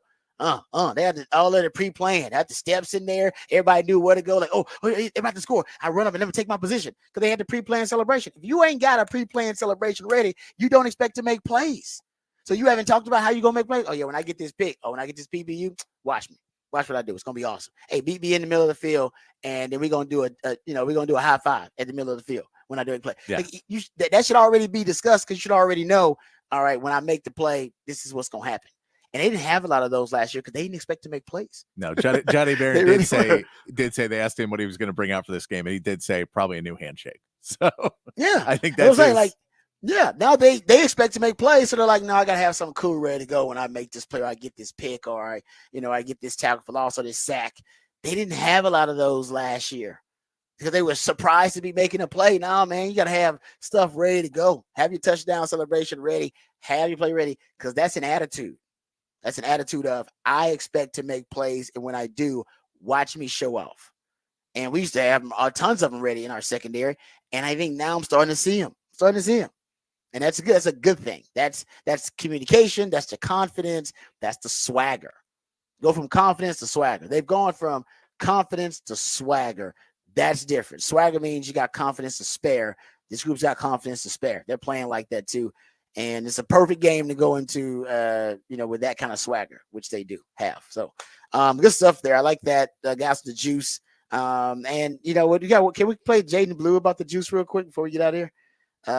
Cut 16. Him talking about it's real quick. Talking about the DBs bringing. Everybody has recognized the DBs bringing the juice at practice. Here's Jaden Blue's thoughts about it. Yeah, I think that's what makes practice a lot fun and make us. I think we have our best practices, of course. When everyone has juice, I feel like when we have energy, we could play free and, we could push each other and bring the best out of each other. I remember Kwame Cavill used to always say, false enthusiasm. Never underestimate the power of false enthusiasm. Sometimes, I guarantee you, not every practice the DBs are feeling like bringing the juice, but somebody's got to do it. And if there ain't enough energy out there's not enough urgency and intensity, create it. All the time, go start smack talking somebody. Go slap one of your teammates in the face after you make a play. Go piss them off. Why not? Because you'll get the defense riled up. I remember literally there would be practices where there was not enough juice, there was not enough urgency. All right, let's go out there and start talking some trash to BJ Johnson. We know who to pick on. We know who's gonna have the response that we want in practice, and to get everybody else riled up. And then after practice, Coach Mac Brown will come thank us for it. Like, hey, thank you guys for that. I didn't want to stop practice. I didn't like the vibe of practice. I know what y'all were out there doing, talking trash in one-on-one to get everybody hyped up, and then just get everybody competitive juices flowing. Once everybody's competitive juices flowing, then everybody starts talking, and everybody's excited. Then everybody's celebrating, making plays, and then everybody wants to be a part of it. And if you don't have a practice like that, you ain't getting better. Yeah. And that's what they're talking about. So it's maturity, man. It's growth. I'm proud of this team, and I trust them. I trust that the things I'm hearing now reminds me of some of the things that I was hearing when I was on the 40 acres and we were winning 11 games. This team is better than our team. I'm not comparing them. I'm just saying we were heading in the right direction, and there's no doubt the program is heading in the right direction. All right, we got to head in the right direction. That's to the break. We come back. We'll get off the record on the other side right here on the Rodcast featuring Patrick Davis on Lifetime Longhorn. Rod Babers coming back on the horn.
All right, welcome back to the Rodcast. Let's get to. I was gonna get to a kind of a wacky story, but I think this story actually is kind of wacky in itself. I'm not sure if I expected this story. My man CB sent it to us. Shout out to CB at Chris GB 0002000. This comes from Chris Vanini. He says he tweeted out national letters of intent. Now he works for the Athletics. So national letters of intent are going away, and athletes will instead sign other kinds of aid agreements now. They didn't have to sign NLI, NLI in the past, and it was trending away anyway. But now the D1 Council has approved transition of national letter of intent programs into NCAA signing and recruiting rules. That's going to be effective immediately. So, all right, it makes sense because it's basically a bad contract, and it's a one-sided contract that it doesn't give the players any rights at all. I mean, you have to go in there and sign it every year too, because it's kind of a 1-year renewable scholarship thing. Now, I think they changed that a few years ago and made a multi-year scholarship. They used to be, when I was signed them, 1-year deals. You go in there every year and sign your scholarship, and coach basically like, I don't even really, I love you and I think you're great, or I don't even really want you, but you can sign this anyway. Like, you know exactly how the coach really felt about you going up to sign that NLI. But now when you look at that, was just a one-sided contract, and you never think about it, was a contract, and you never were really allowed, and I'm sorry, allowed, but they would almost kind of bully you into signing you right there on the spot. Think about it. Any other contract nowadays, you'd say, "Hey, can I have somebody look over this contract, please, before I sign it?" Yeah, I'm signing contract. Can I have somebody look it over? Because I mean, that would be the smart thing to do. And nope, I had one guy, Johnny Walker, lifetime Longhorn Johnny Walker, legendary lifetime Longhorn Johnny Walker, played baseball and football. So he had a little money on the side from his base. He was drafted into Major League Baseball. So he was a two-sport guy. And he told me the story that he went in to sign his NLI and refused to sign it and said, no, I need to have somebody look at this. Because he had already signed contracts before. He was a guy that already had an agent before. He's like, no, I'm not signing this deal. He's one of the only players I've ever heard that didn't sign it. That didn't sign his national letter of intent. Because the truth is, there were other ways probably to do it, but who knew? I mean, you didn't have any rights as a player back then. This is the player empowerment era. So I'm sure some lawyer looked at it and went, you realize this is a terrible contract that violates all types of antitrust laws and would never hold up in a court of law. Yeah. They were like, yeah, probably so. My guess is the NCAA now has lawyers that are like, when are we going to get sued on next? And they're like, this. They are going to sue you for this next. Okay, right. Let's get rid of it before they sue us, and then they start being proactive. Yeah, because then you got a class action lawsuit on your hands and you owe even more money. It's like, no, let's get rid of it now so we can say we were proactive. We got rid of this corrupt element within the amateurism model. But the truth is, guys, it's all corrupt. It's all violating antitrust laws. It was a amateurism was founded in corruption. Like the whole purpose of it was to violate, student athletes' rights and to be able to exploit student athletes without providing proper health care or compensation. That was the whole purpose of the model. It was not like capitalism and like democracy where it was corrupted with initially people, the ideals were initially something that was, magnanimous and something that was something with the right spirit in mind. No, the purpose of amateurism and the student athlete model was to avoid any types of workers' rights and any type of, basic employment status for those players or for student athletes, period. And they did a marvelous job of it for decades. And now the sham is over. It's over. Yeah. It's done. Officially. It's once you shine some light on things and the internet and social media and being able to communicate and all of that being so much easier, shined a light on a lot of things that they were hoping never saw the light of day.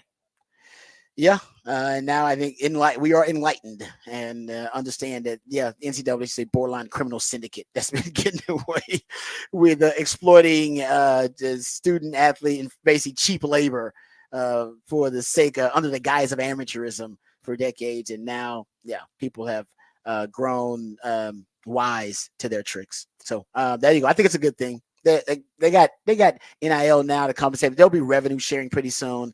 There's no need for the national level intent. There'll be contracts. There will be contracts, but now they will be contracts that are negotiated between, the third party of the NIL or the collective or directive in the school, and then there will be revenue sharing on top of that. So national level intent. It's a dinosaur, and it needed to go. Right, we do need to mark it. It is October 9th, 2024 at 9:02 a.m. We agreed with something the NCAA did.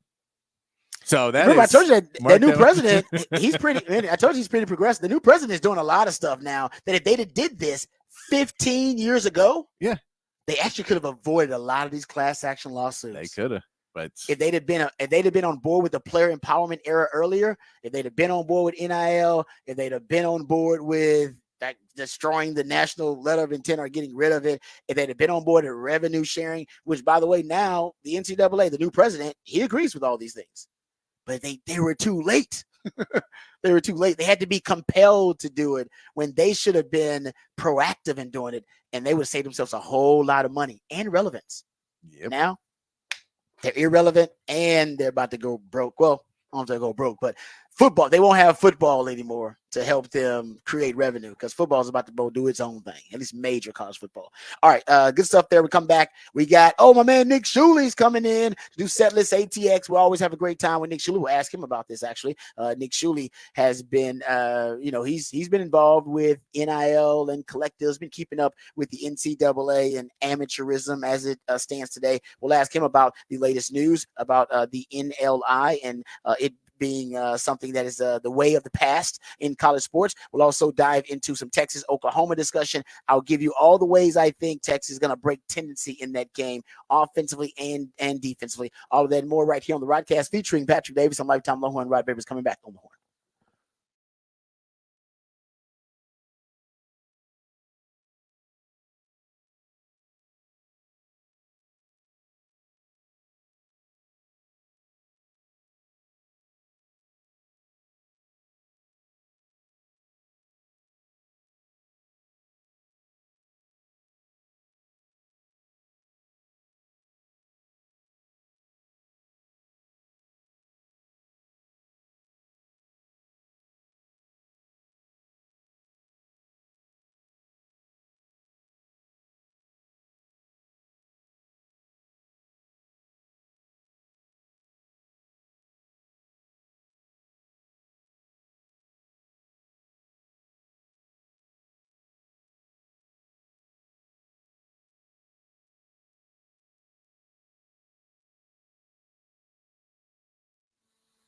Hey, what's up, folks? Lifetime Longhorn Rod Babers here. Let me tell you about my friend, Dr. Greg Eckert, because he can be your friend as well. He also can be your dentist. Best dentist in Austin. Anytime someone asks me if I know a good dentist, I say, no, I know a great dentist. Best dentist in Austin, Dr. Eckert and his team. And I went there initially just for a routine checkup and cleaning. And during this very thorough checkup, they found that my wisdom teeth were growing in sideways. I was on the verge of a disastrous situation, and I was saved by Dr. Eckert and his team. They made sure that I was educated and comfortable with the entire process, got the procedure scheduled. I was back at work within a couple of days, and thanks to Dr. Eckert and his team, my dental health and dental hygiene have never been better. And they can do the same for you. Now, hopefully for you, it's not as serious as having wisdom teeth extracted. Hopefully for you, it's pretty simple and routine. But if it is something very serious, you want to be in the most capable hands possible. And that is Dr. Eckert and his team. They are great folks. So if it's general dentistry or teeth whitening or dentures or porcelain crowns, veneers, dental implants, full mouth reconstruction, even root canal therapy, whatever it takes to ensure you're getting the best quality dental care available, that's what Dr. Eckert and his team are all about. And right now, because of Dr. Eckert's intellectual curiosity, he's always on the cutting edge of the technological advances in general dentistry. And right now, he can give you a brand new smile in just one day, permanently secure to your dental implants. No time spent without teeth. You'll get temporary fixtures first until they complete your permanent smile, and you'll smile again and eat freely without pain or discomfort. It's a lifelike permanent solution. So if you've been told your teeth need to be replaced, don't freak out. Don't get depressed or sad about it. Just call Dr. Eckert today to learn about this complimentary consultation. It means you got nothing to lose, but so much to gain because it's something that can truly change your life, a revolutionary alternative to dentures. So give him a call today, 512-345-3166. He understands a confident smile can truly change your life, and he wants to change your life for the better. And right now, end of the year, we're getting close to it. You want to use those benefits before you lose those benefits. So right now, it's the perfect time for you to reach out to Dr. Record, DRUECKERT.com. That's DRUECKERT.com.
Welcome back to the Rodcast. It is a One Artist Wednesday edition of the Rodcast. That's when my man Patrick, my co-host, he's the Idealionaire on the show. He handles all the musically themed days of the week, but he comes in on Wednesdays and he goes deep down the rabbit hole into the catalog of one specific artist, group, or band, and they become the feature of One Artist Wednesday. And today, that featured artist is Bruno Mars, who just celebrated a birthday. So happy birthday to Bruno Mars. And now that's why we are featuring him on a One Artist Wednesday. We appreciate Patrick hooking us up there. We also appreciate Patrick hooking us up with the topic for the big fat poll of the day, which is already posted for you at the Horn ATX on X. Patrick, give the folks the topic for the big fat poll of the day. Big fat poll today. Who will be the defensive MVP for Texas against OU? Right now, Anthony Hill is running away with it with 60% of the vote. Second, we gave you the 2-for-1 of Broughton and Collins at interior D-line. We gave you that one. The twofer, that has got 15% of the vote, 14% for Jade Barron, and David Benda at 11%. And you said a lot of Colin Simmons mentions. Yeah, we're getting a lot of mentions across platforms for Colin Simmons as people think that he is going to be the impact. And look, I can't tell you he's not good enough because we know he's good enough to do it. The question is, will he get the opportunities to do it? I think is as part of it. But yeah, I mean, because we talked about earlier, it's all about who gets the opportunity to shine in the right spot and makes the most of it and then becomes a Longhorn legend in one play. Yeah, no, you're right about that. And like I said, there'll be guys with better stat lines defensively, but sometimes some players just made that spectacular, iconic play that will be remembered forever. I mean, nobody remembers Tony Clark's stat line. Maybe some of y'all do. All I remember is Tony Clark stonewalled them on the goal line, and that's all. He was a defensive player of the game just for that. It's like I don't even know if he played a good game. He had a terrible game, but in the moment that Texas needed the most, he made the biggest play. That's how you become a legend. So hopefully that'll happen for some Longhorns in this game. Thank you, Patrick, for that.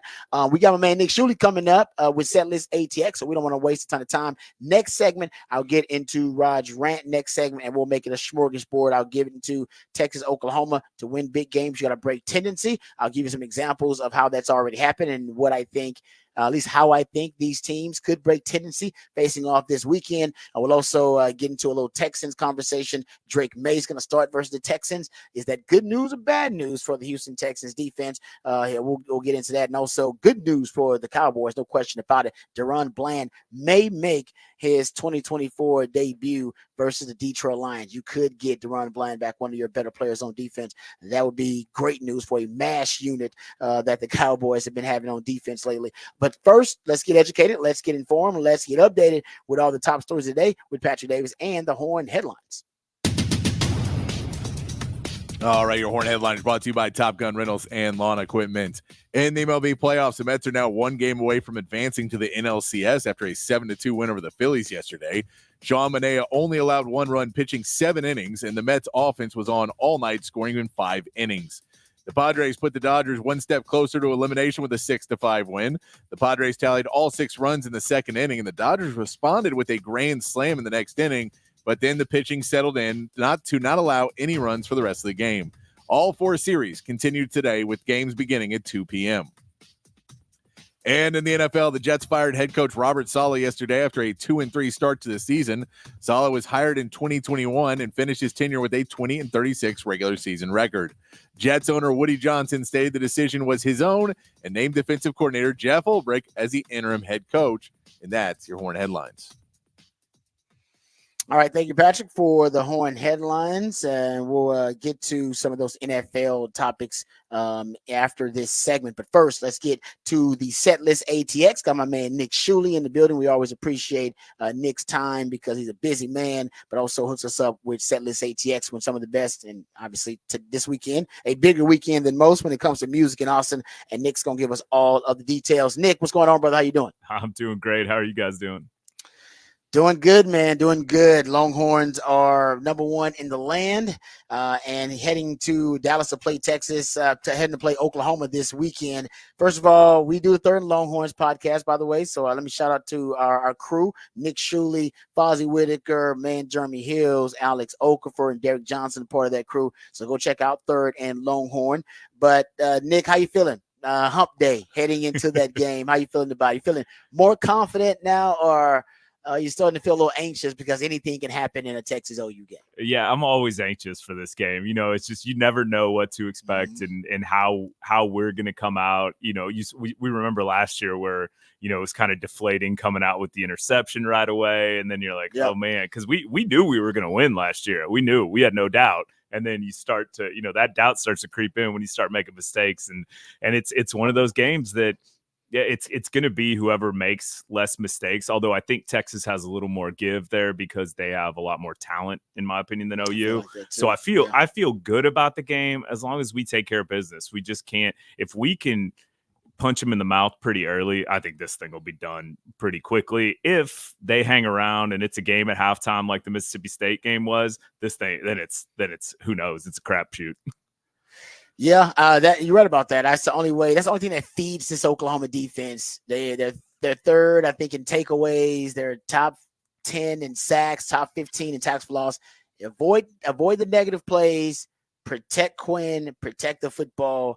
You cover that number. Yeah. If they don't, this thing's gonna get close. Create some self-doubt in them, right? Like, hey, say, you know, Tennessee was able to take you. We're gonna do it even worse. And so I think you create that doubt in their mind. You can put them in the dirt pretty quickly. But if you let them hang around, it's gonna be fun and not for us. It's gonna be fun and not in the fun way. Yeah. All right, but no, I would ask you one more thing because this news just broke, and I think you could probably give us some insight on it too because you have a lot of connections in the NIL world, and I wonder how this probably was one of the reasons they felt that they could move on from the national letter of intent is because of what NIL has how it's transformed college football, and we have revenue sharing coming up in the future.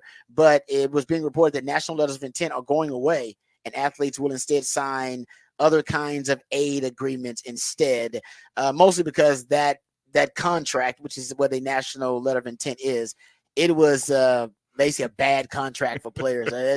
And Patrick said that you were likely are probably going to get sued on that for some reason, because it probably violated some antitrust laws of some kind.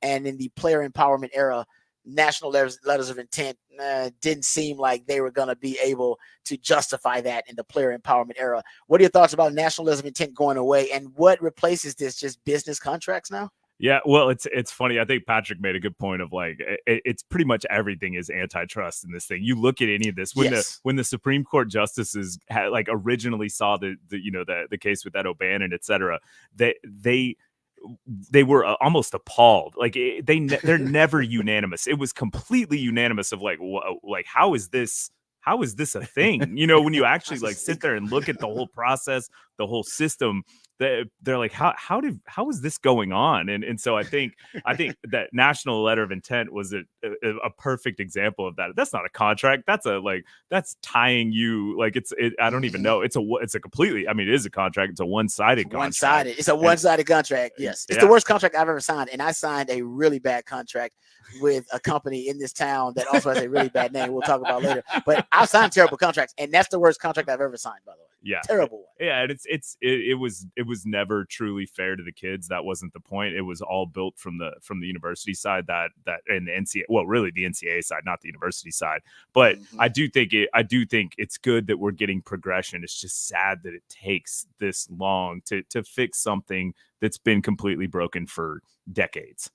But good. It's good that now that like the kids are going to have a little more power. I think you have more negotiating power. It's not just here's your contract, sign it or else you're hit the road. Now it's like, hey, okay, well, I like this part, I don't like this part, or you can actually get a lawyer involved.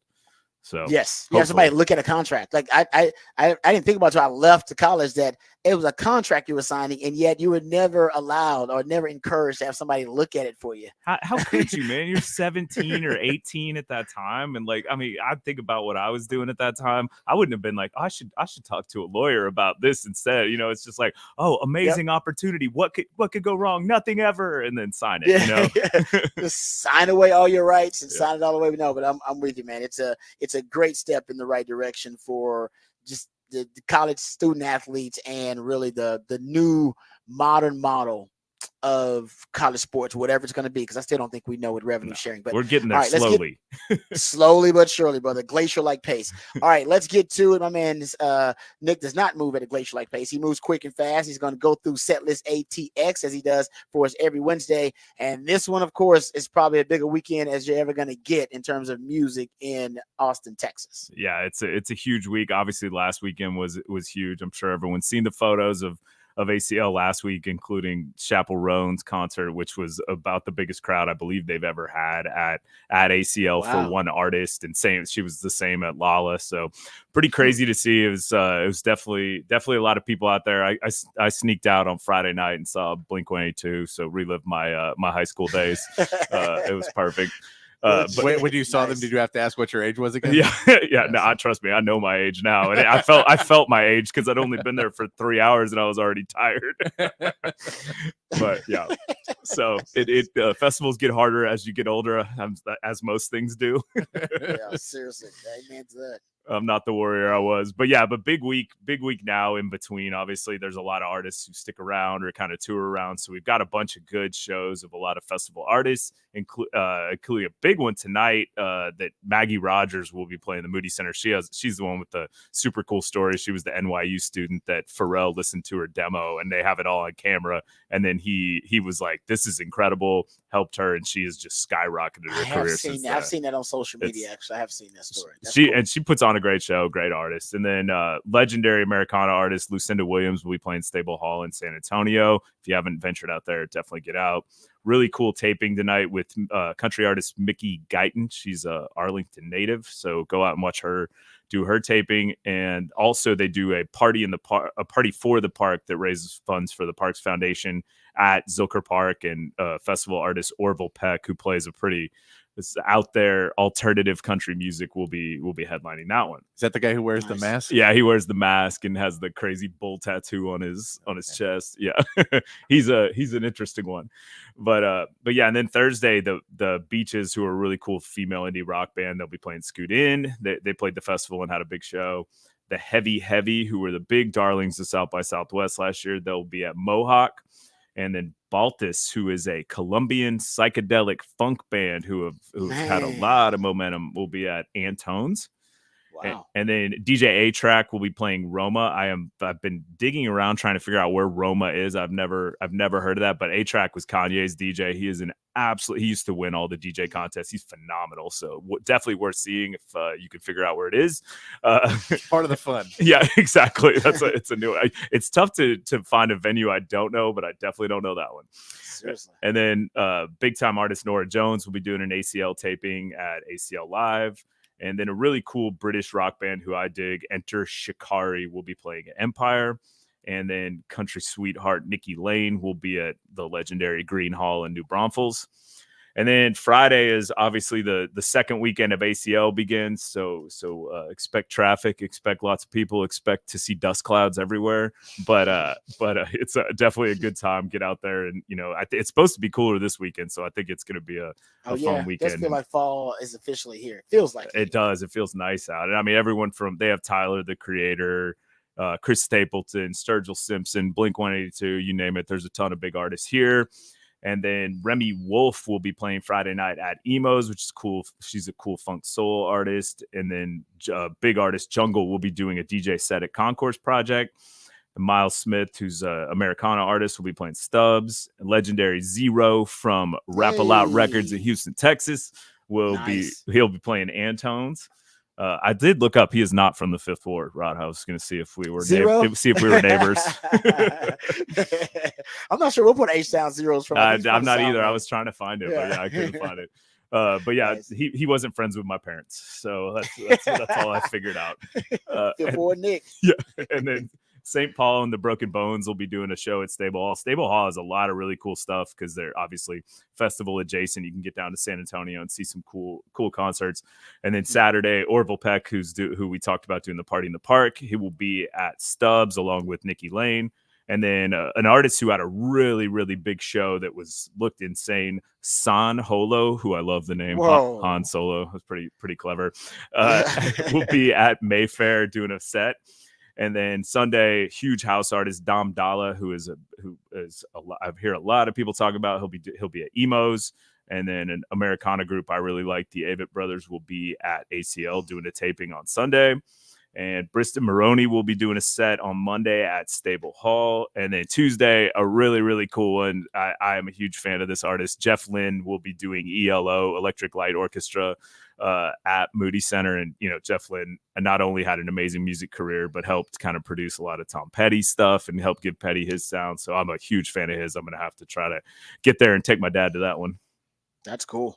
Man, that's a nice lineup there, Nick. We appreciate it as always. And I have to remind folks about the Third and Longhorns podcast. Where can people go get access to Third and Longhorns, the podcast that my man Nick is the one that organizes? So we appreciate all of his hard work, but includes myself and Derek Johnson and Alex Okafor and Fozzie Whitaker, and also my man Jeremy Hills. And got a post game. Got to let people know about the post game. Oh, yeah.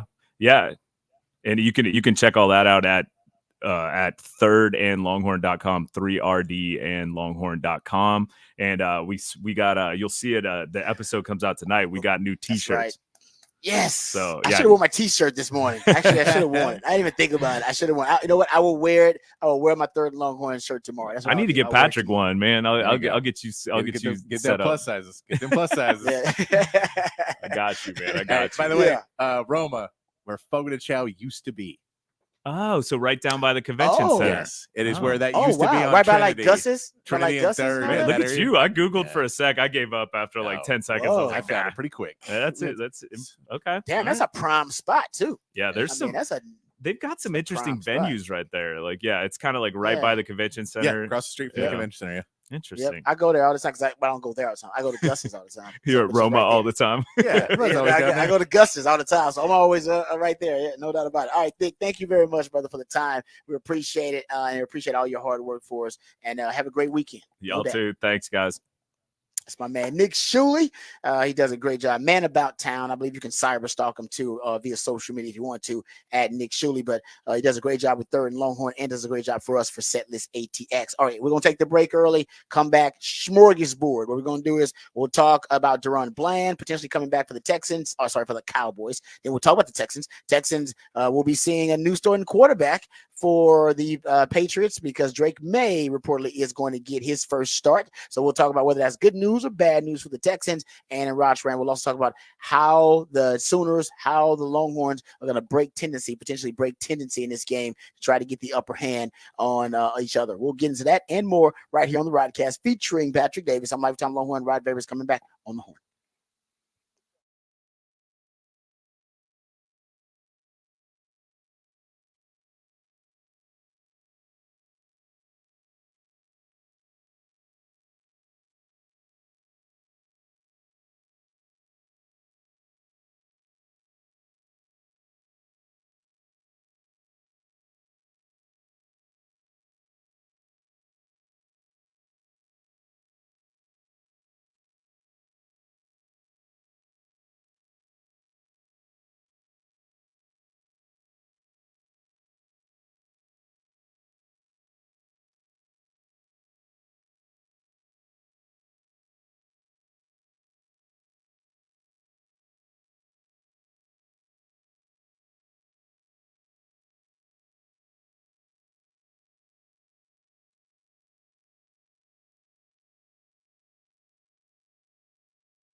All right, welcome back to the Rodcast. Time to get to Rod's rant of the day. And I got a couple of things that I want to dive into because kind of a smorgasbord here. But we'll start with the Texas-Oklahoma game. And I've always said this. You guys have heard me say it plenty of times. Probably tired of hearing me say it. If you want to win a big game, you got to find a way to break tendency. You got to do something outside of your normal pattern of behavior. All right, whatever it may be. It could be more of something, less of something.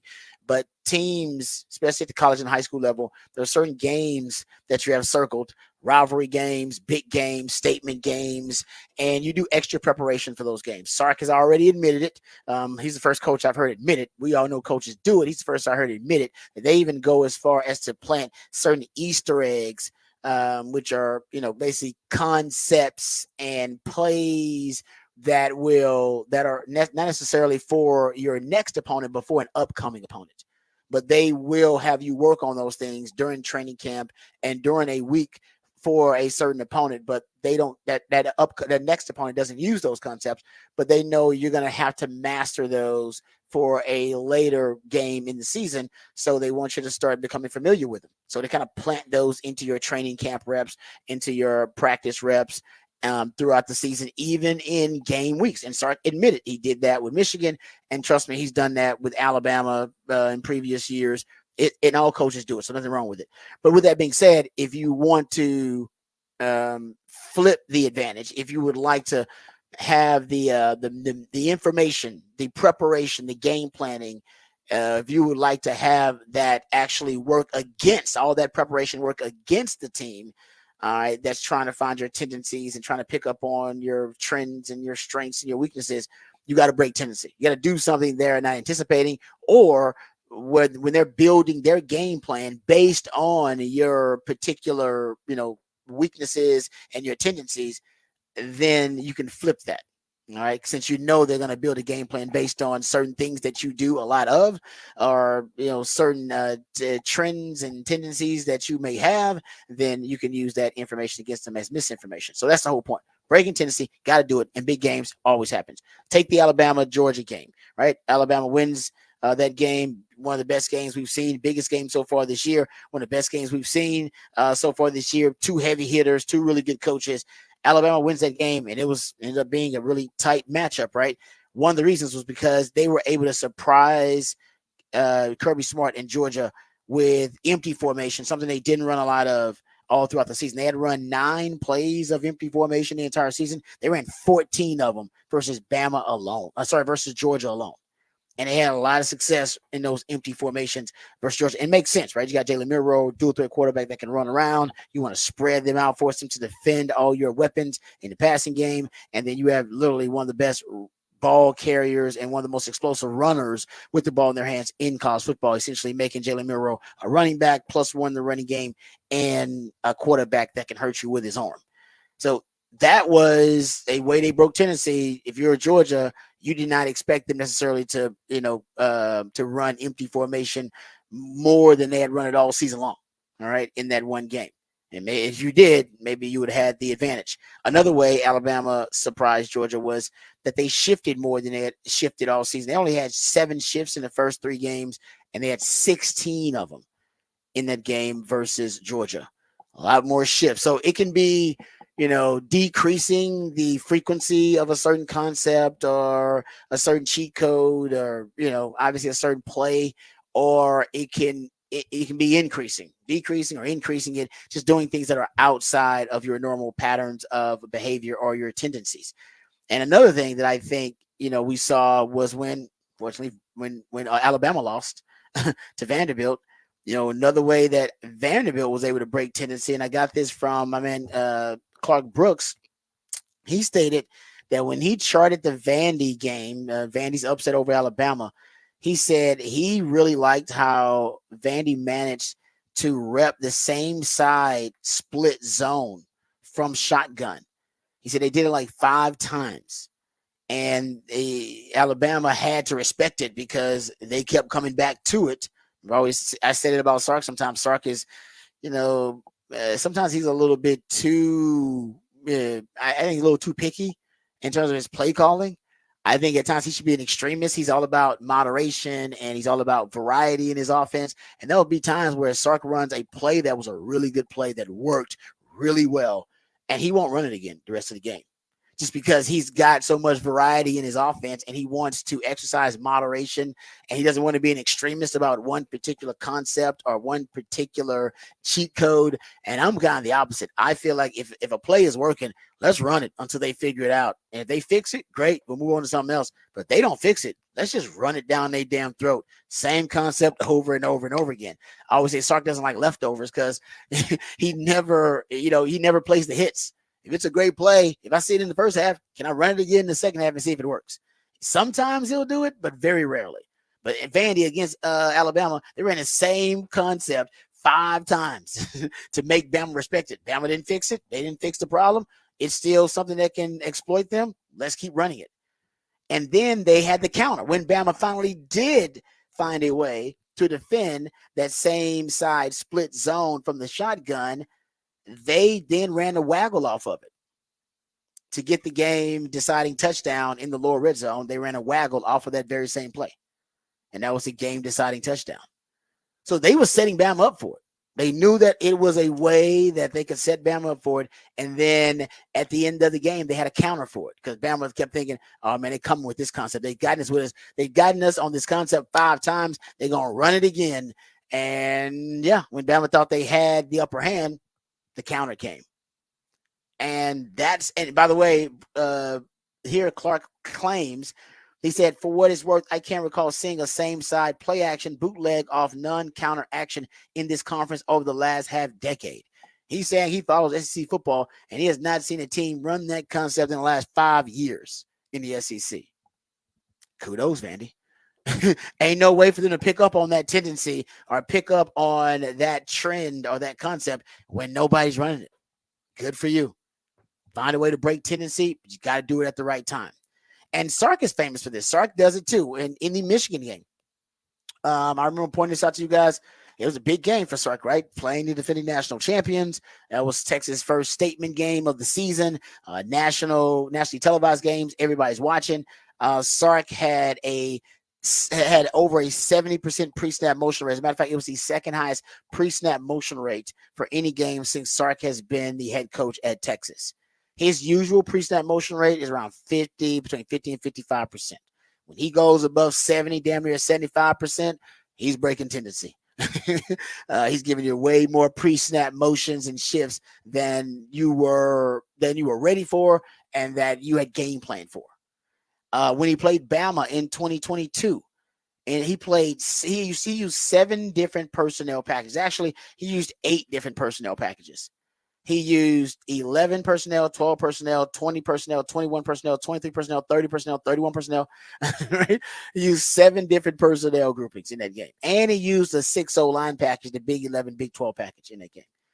And the Wildcat package and the diamond formation. He threw it all at them. And a lot of those concepts were brand new. We hadn't seen them. We hadn't seen them from Sark until that point.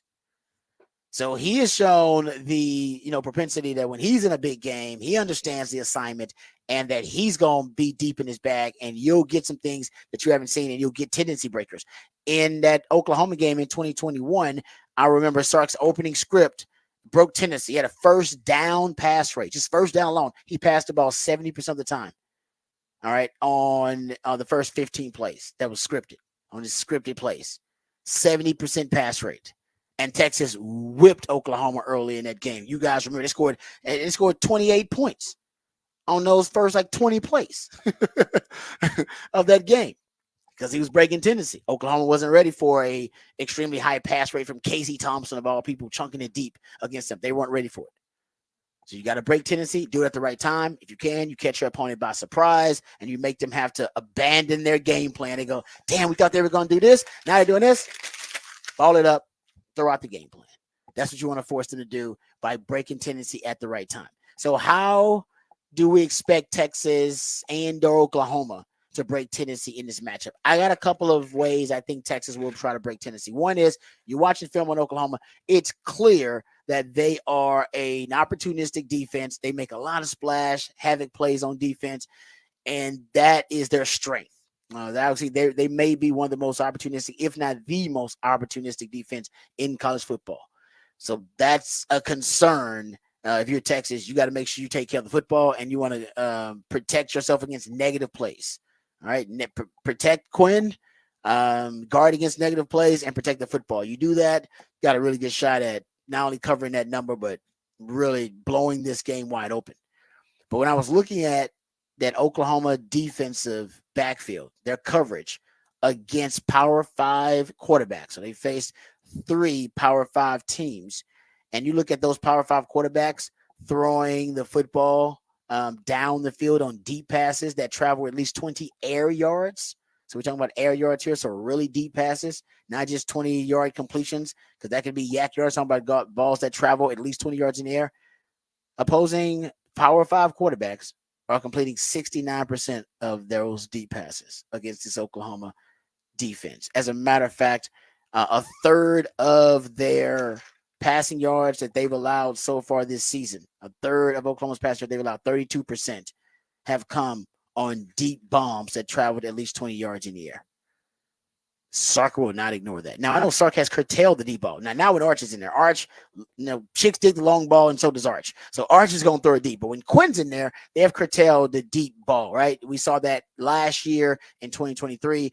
I think Sark understood it was hurting the offense. He took half of those deep shots on first down. You end up in second and long and third and long. It was not helping the offense when that was not a natural strength for Quinn. You want Quinn in the groove. You want Quinn in the rhythm. Short, intermediate passes. He's an assassin in that area, and that's where you want to start him off. So should they throw it deep a little bit more? I believe they should and will versus Oklahoma. Just because they've been so vulnerable to the really deep bombs early on in this season against Power 5 starting quarterbacks, and they'll face the best quarterback room in the country with a top 5 wide receiver room in the country. They ain't faced that. They ain't faced that yet. And so if I'm Sark, I think that's one of the ways that I would break Tennessee. Now, along with that, you can also break Tennessee effectively by using a personnel grouping he hasn't used. If you're talking about going downfield with some vertical shots early on in this game, potentially, you may see the 6-0 line package, the Big 11, Big 12 package, Malik Agbo. We haven't seen it very much this year, if at all this year. Last year, Texas averaged damn near 12 yards per attempt out of that 6-0 line package because it provided an extra layer of pass protection with another offensive lineman in there. And then you can, chunk it deep. You'll have max protection opportunity to get the ball deep downfield to receivers and exploit what is an obvious weakness for that Oklahoma secondary. So I wouldn't doubt if you see it. And you can play bully ball out that 6-0 line package, but the numbers say that you're not necessarily a better running team with an extra offensive lineman in there. You're a better deep ball passing team with the extra offensive lineman in there. So that's something that you can keep in mind. Also, we saw this in the Michigan game, and I think it effectively broke tendency. When Sark won the toss, he took the ball. He said it was because of weather concerns and that he wanted to win later on in the game, and I'm sure that is all true. But before that game, remember I told you guys you should take that. You should take the ball. You should win. If you win the toss, Sark should take the ball, and he should dictate the terms and dictate the tempo of that game. And not that Texas, by the way, he did, and not that Texas would, in my opinion, be at a disadvantage if Sark decided to defer. But think about the Mississippi State game. They get the ball first, and they go on a 7-minute drive early on in the first quarter to essentially take away the first quarter from you. And that 7-minute drive really dictated the tempo in terms of the matchup going forward. And not to the fourth quarter did you get a chance to pull away from them. Don't allow that to happen. You want to pull away early. If you win the coin toss, take the ball like you did versus Michigan. Go score early. Teams that score first have a 65% win percentage at the college and the pro level. There's a reason for it. Now, I'm not saying you win the coin toss first and score first, but if he wins the coin toss, I would take the football just because I don't know if you want Oklahoma just in case they do have something, a good game plan offensively like Mississippi State did. You don't want them dictating the terms of this matchup. You want to get on top of them and stay on top of Oklahoma. So that's another way I think you could break Tennessee if you're Sark. I think there'll be some predictable ways. You'll see higher pre-snap motion rates. You'll probably see higher rates of play action pass and RPOs, targets to motion. Those are usual things that you see increase in frequency when Sark is calling a big game, when he's obviously playing coaching in a big game, and this is as big as it gets. We also haven't seen any trick plays from Sark. This offense doesn't need any because this offense is really good, but Sark has said in the past he loves trick plays because they break up the monotony of the offensive of the game planning. They break up the monotony of practice, and he doesn't like to practice trick plays and not use them in the game because then players, they don't trust that they are in practice, that they're executing things that don't actually translate to the game. And he wants plays that players get excited about it. They become emotionally invested in these plays. And so he likes trick plays. We haven't seen any. We've seen reverses. That's not really a trick play. That's a staple in Sark's offense. They're averaging over 25 yards per reverse. So that's a little bit different, but I think you may see a double reverse. You may see a reverse pass. You may see a double pass. He loved the double pass when Xavier Worthy was on campus. So you may see the double pass potentially. You could potentially see that as a way that Sark breaks tendency too. Just a trick play in there that is meticulously designed, all right, by Sark to give you a lot of misdirection. Maybe it's in a form of a screen. I'm not sure exactly how we can see it, but I feel like you could get that in this matchup. All right, let's go up to the defensive side of the ball for Texas and how Texas is going to try to break tendency. I think it'll be simple. Listen, Johnny Nansen and PK have been really, really creative in their collaboration, and we've seen a lot of new concepts already. We saw last week in Mississippi State them bring the edges in to mug the B gap, right? To mug the B gap, you brought the edges in, and then you were able to put like the D tackles on the outside there. And that was a little bit new. That was something different.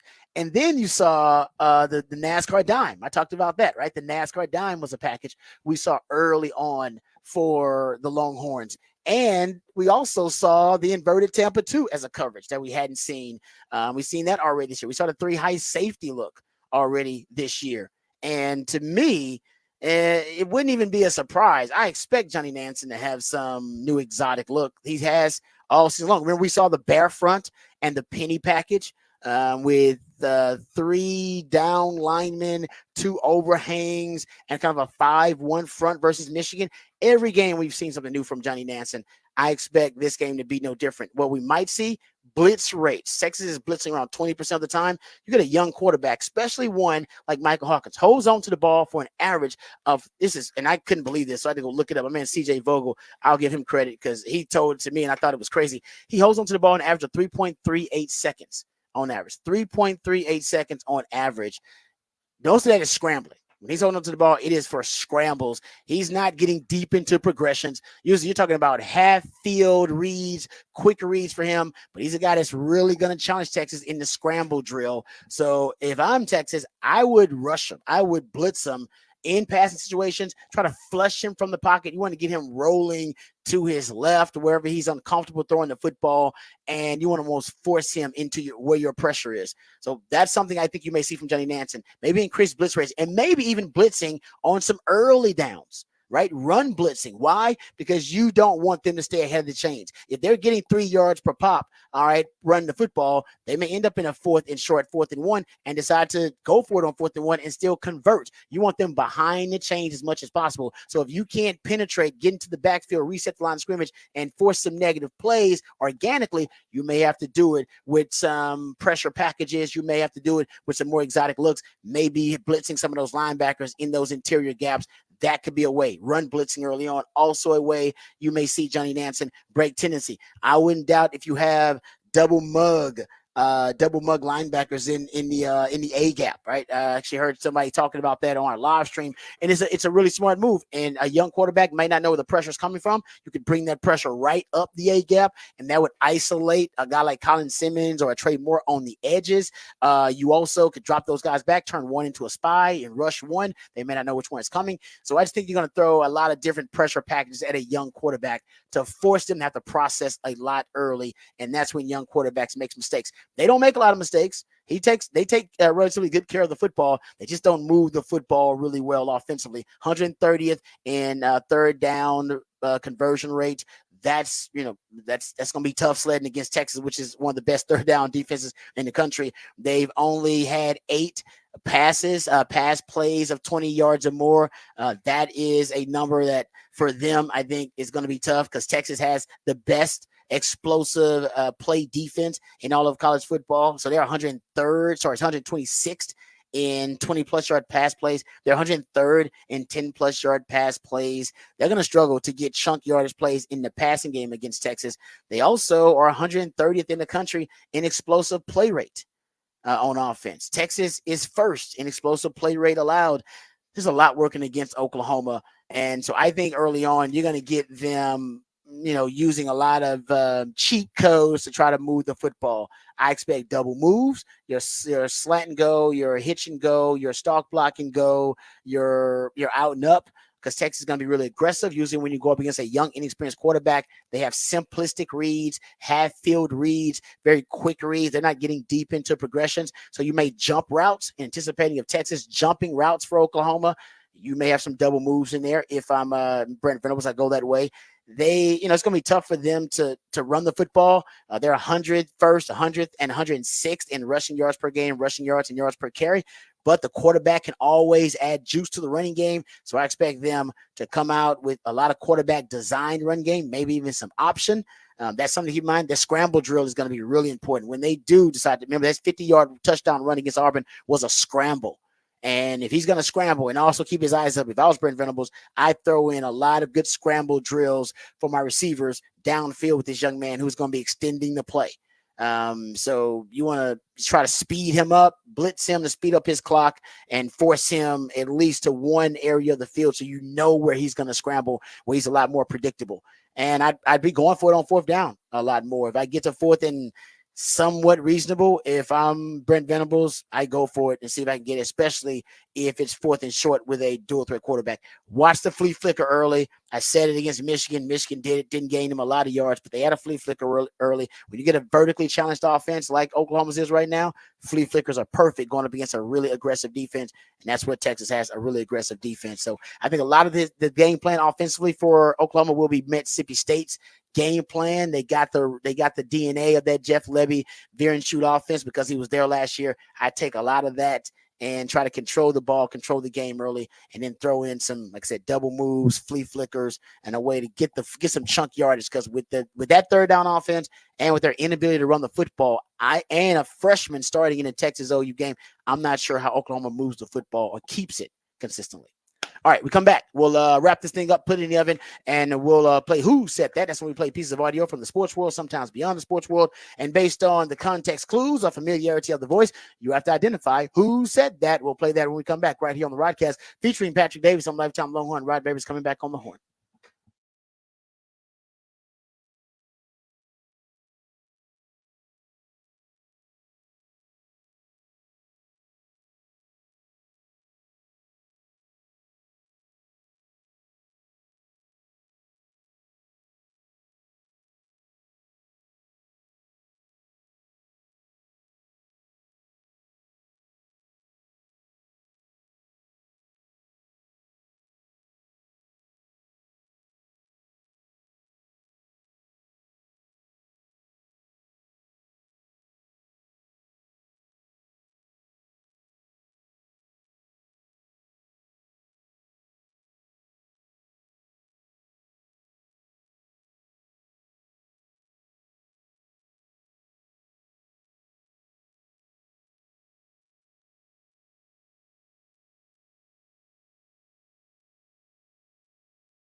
All right, welcome back to the Rodcast. It is a One Artist Wednesday, and the artist being featured today is none other than Bruno Mars. So we appreciate my man Patrick hooking us up on a One Artist Wednesday. Also, he comes up with the topics for the Big Fat Poll of the Day, which is already posted on X. You can go check it out for yourself. And he wants to know simply, who do you think will be the defensive MVP for the Texas OU game? And right now, Anthony Hill running away with this vote. 59% of you believe Anthony Hill is going to be the defensive MVP for the Longhorns going into this matchup. All right, time to play Who Said That? I believe we got a couple of possible items for Who Said That. I got you one. You got one? I appreciate that. All right, time to play Who Said That? That's when Patrick plays a piece of audio from the sports world, sometimes beyond the sports world, and based on the context clues or familiarity of the voice, you have to identify who said that. Yeah, I went to College Game Day when I was a sophomore in high school. Sam took us to when Kyler tried to come back and Dicker hit that field goal to win. I was there. Me and my buddy snuck onto the field. We watched Sam and all of them run out of the tunnel. I was trying to get in Sam's way and try to just get his acknowledgement because we're really good family friends. And then I felt a grab on my neck and I got thrown out. So that's how it was growing up. I'll never forget that. I had a stadium or just thrown out of the stadium. So we maneuvered our way back in to where our seats were, but yeah, we got thrown out of the stadium. That is awesome. That's Taft Daddy. That's Michael Taft talking about. I guess was that his first time being on the field? Basically, what he described. That he basically explains later. That they since they were there for game day, they got there really early. They were able to sneak basically in because they got there so early. Yeah, because no security was set up yet, so they're already in there, just hanging out. It's pretty good. That's not bad. That's a great story actually. And then he got snatched up because you didn't have the official badges. If you get snuck in and then got some badges of some kind, you'd be okay. But if you stand down, you don't have like the badges and stuff on because everybody's got like the badges or you got a uniform on or something like that. So, yeah, they probably should have worn if they'd have worn like stuff that makes them look like coaches, they'd have probably been okay. They look like they're also sophomores in high school. Yeah, but you could. I know, but I'm guaranteed nobody would mess with you. If been dressed in like Longhorn, like look like a coach, like have khakis on with a Longhorn shirt. And so I guarantee they've been like, nah, it must be a son of somebody. But they look like they were just regular gen pop people that didn't belong. not just friend of the quarterback doesn't get you anything. Yeah, well, that's your friend of Aaron Rodgers. Friend of that quarterback will get you anything you want. Ask Nathaniel Hackett. All right, thanks, my man Patrick. You did a great job as always. We appreciate you, brother. Thank you guys to all you out there for watching and listening. Remember, the revolution will not be televised. We'll be talking about it right here on the Rodcast. We love you guys. We mean that. Take care of yourselves, but more importantly, take care of each other. Until next time, hook 'em and peace. And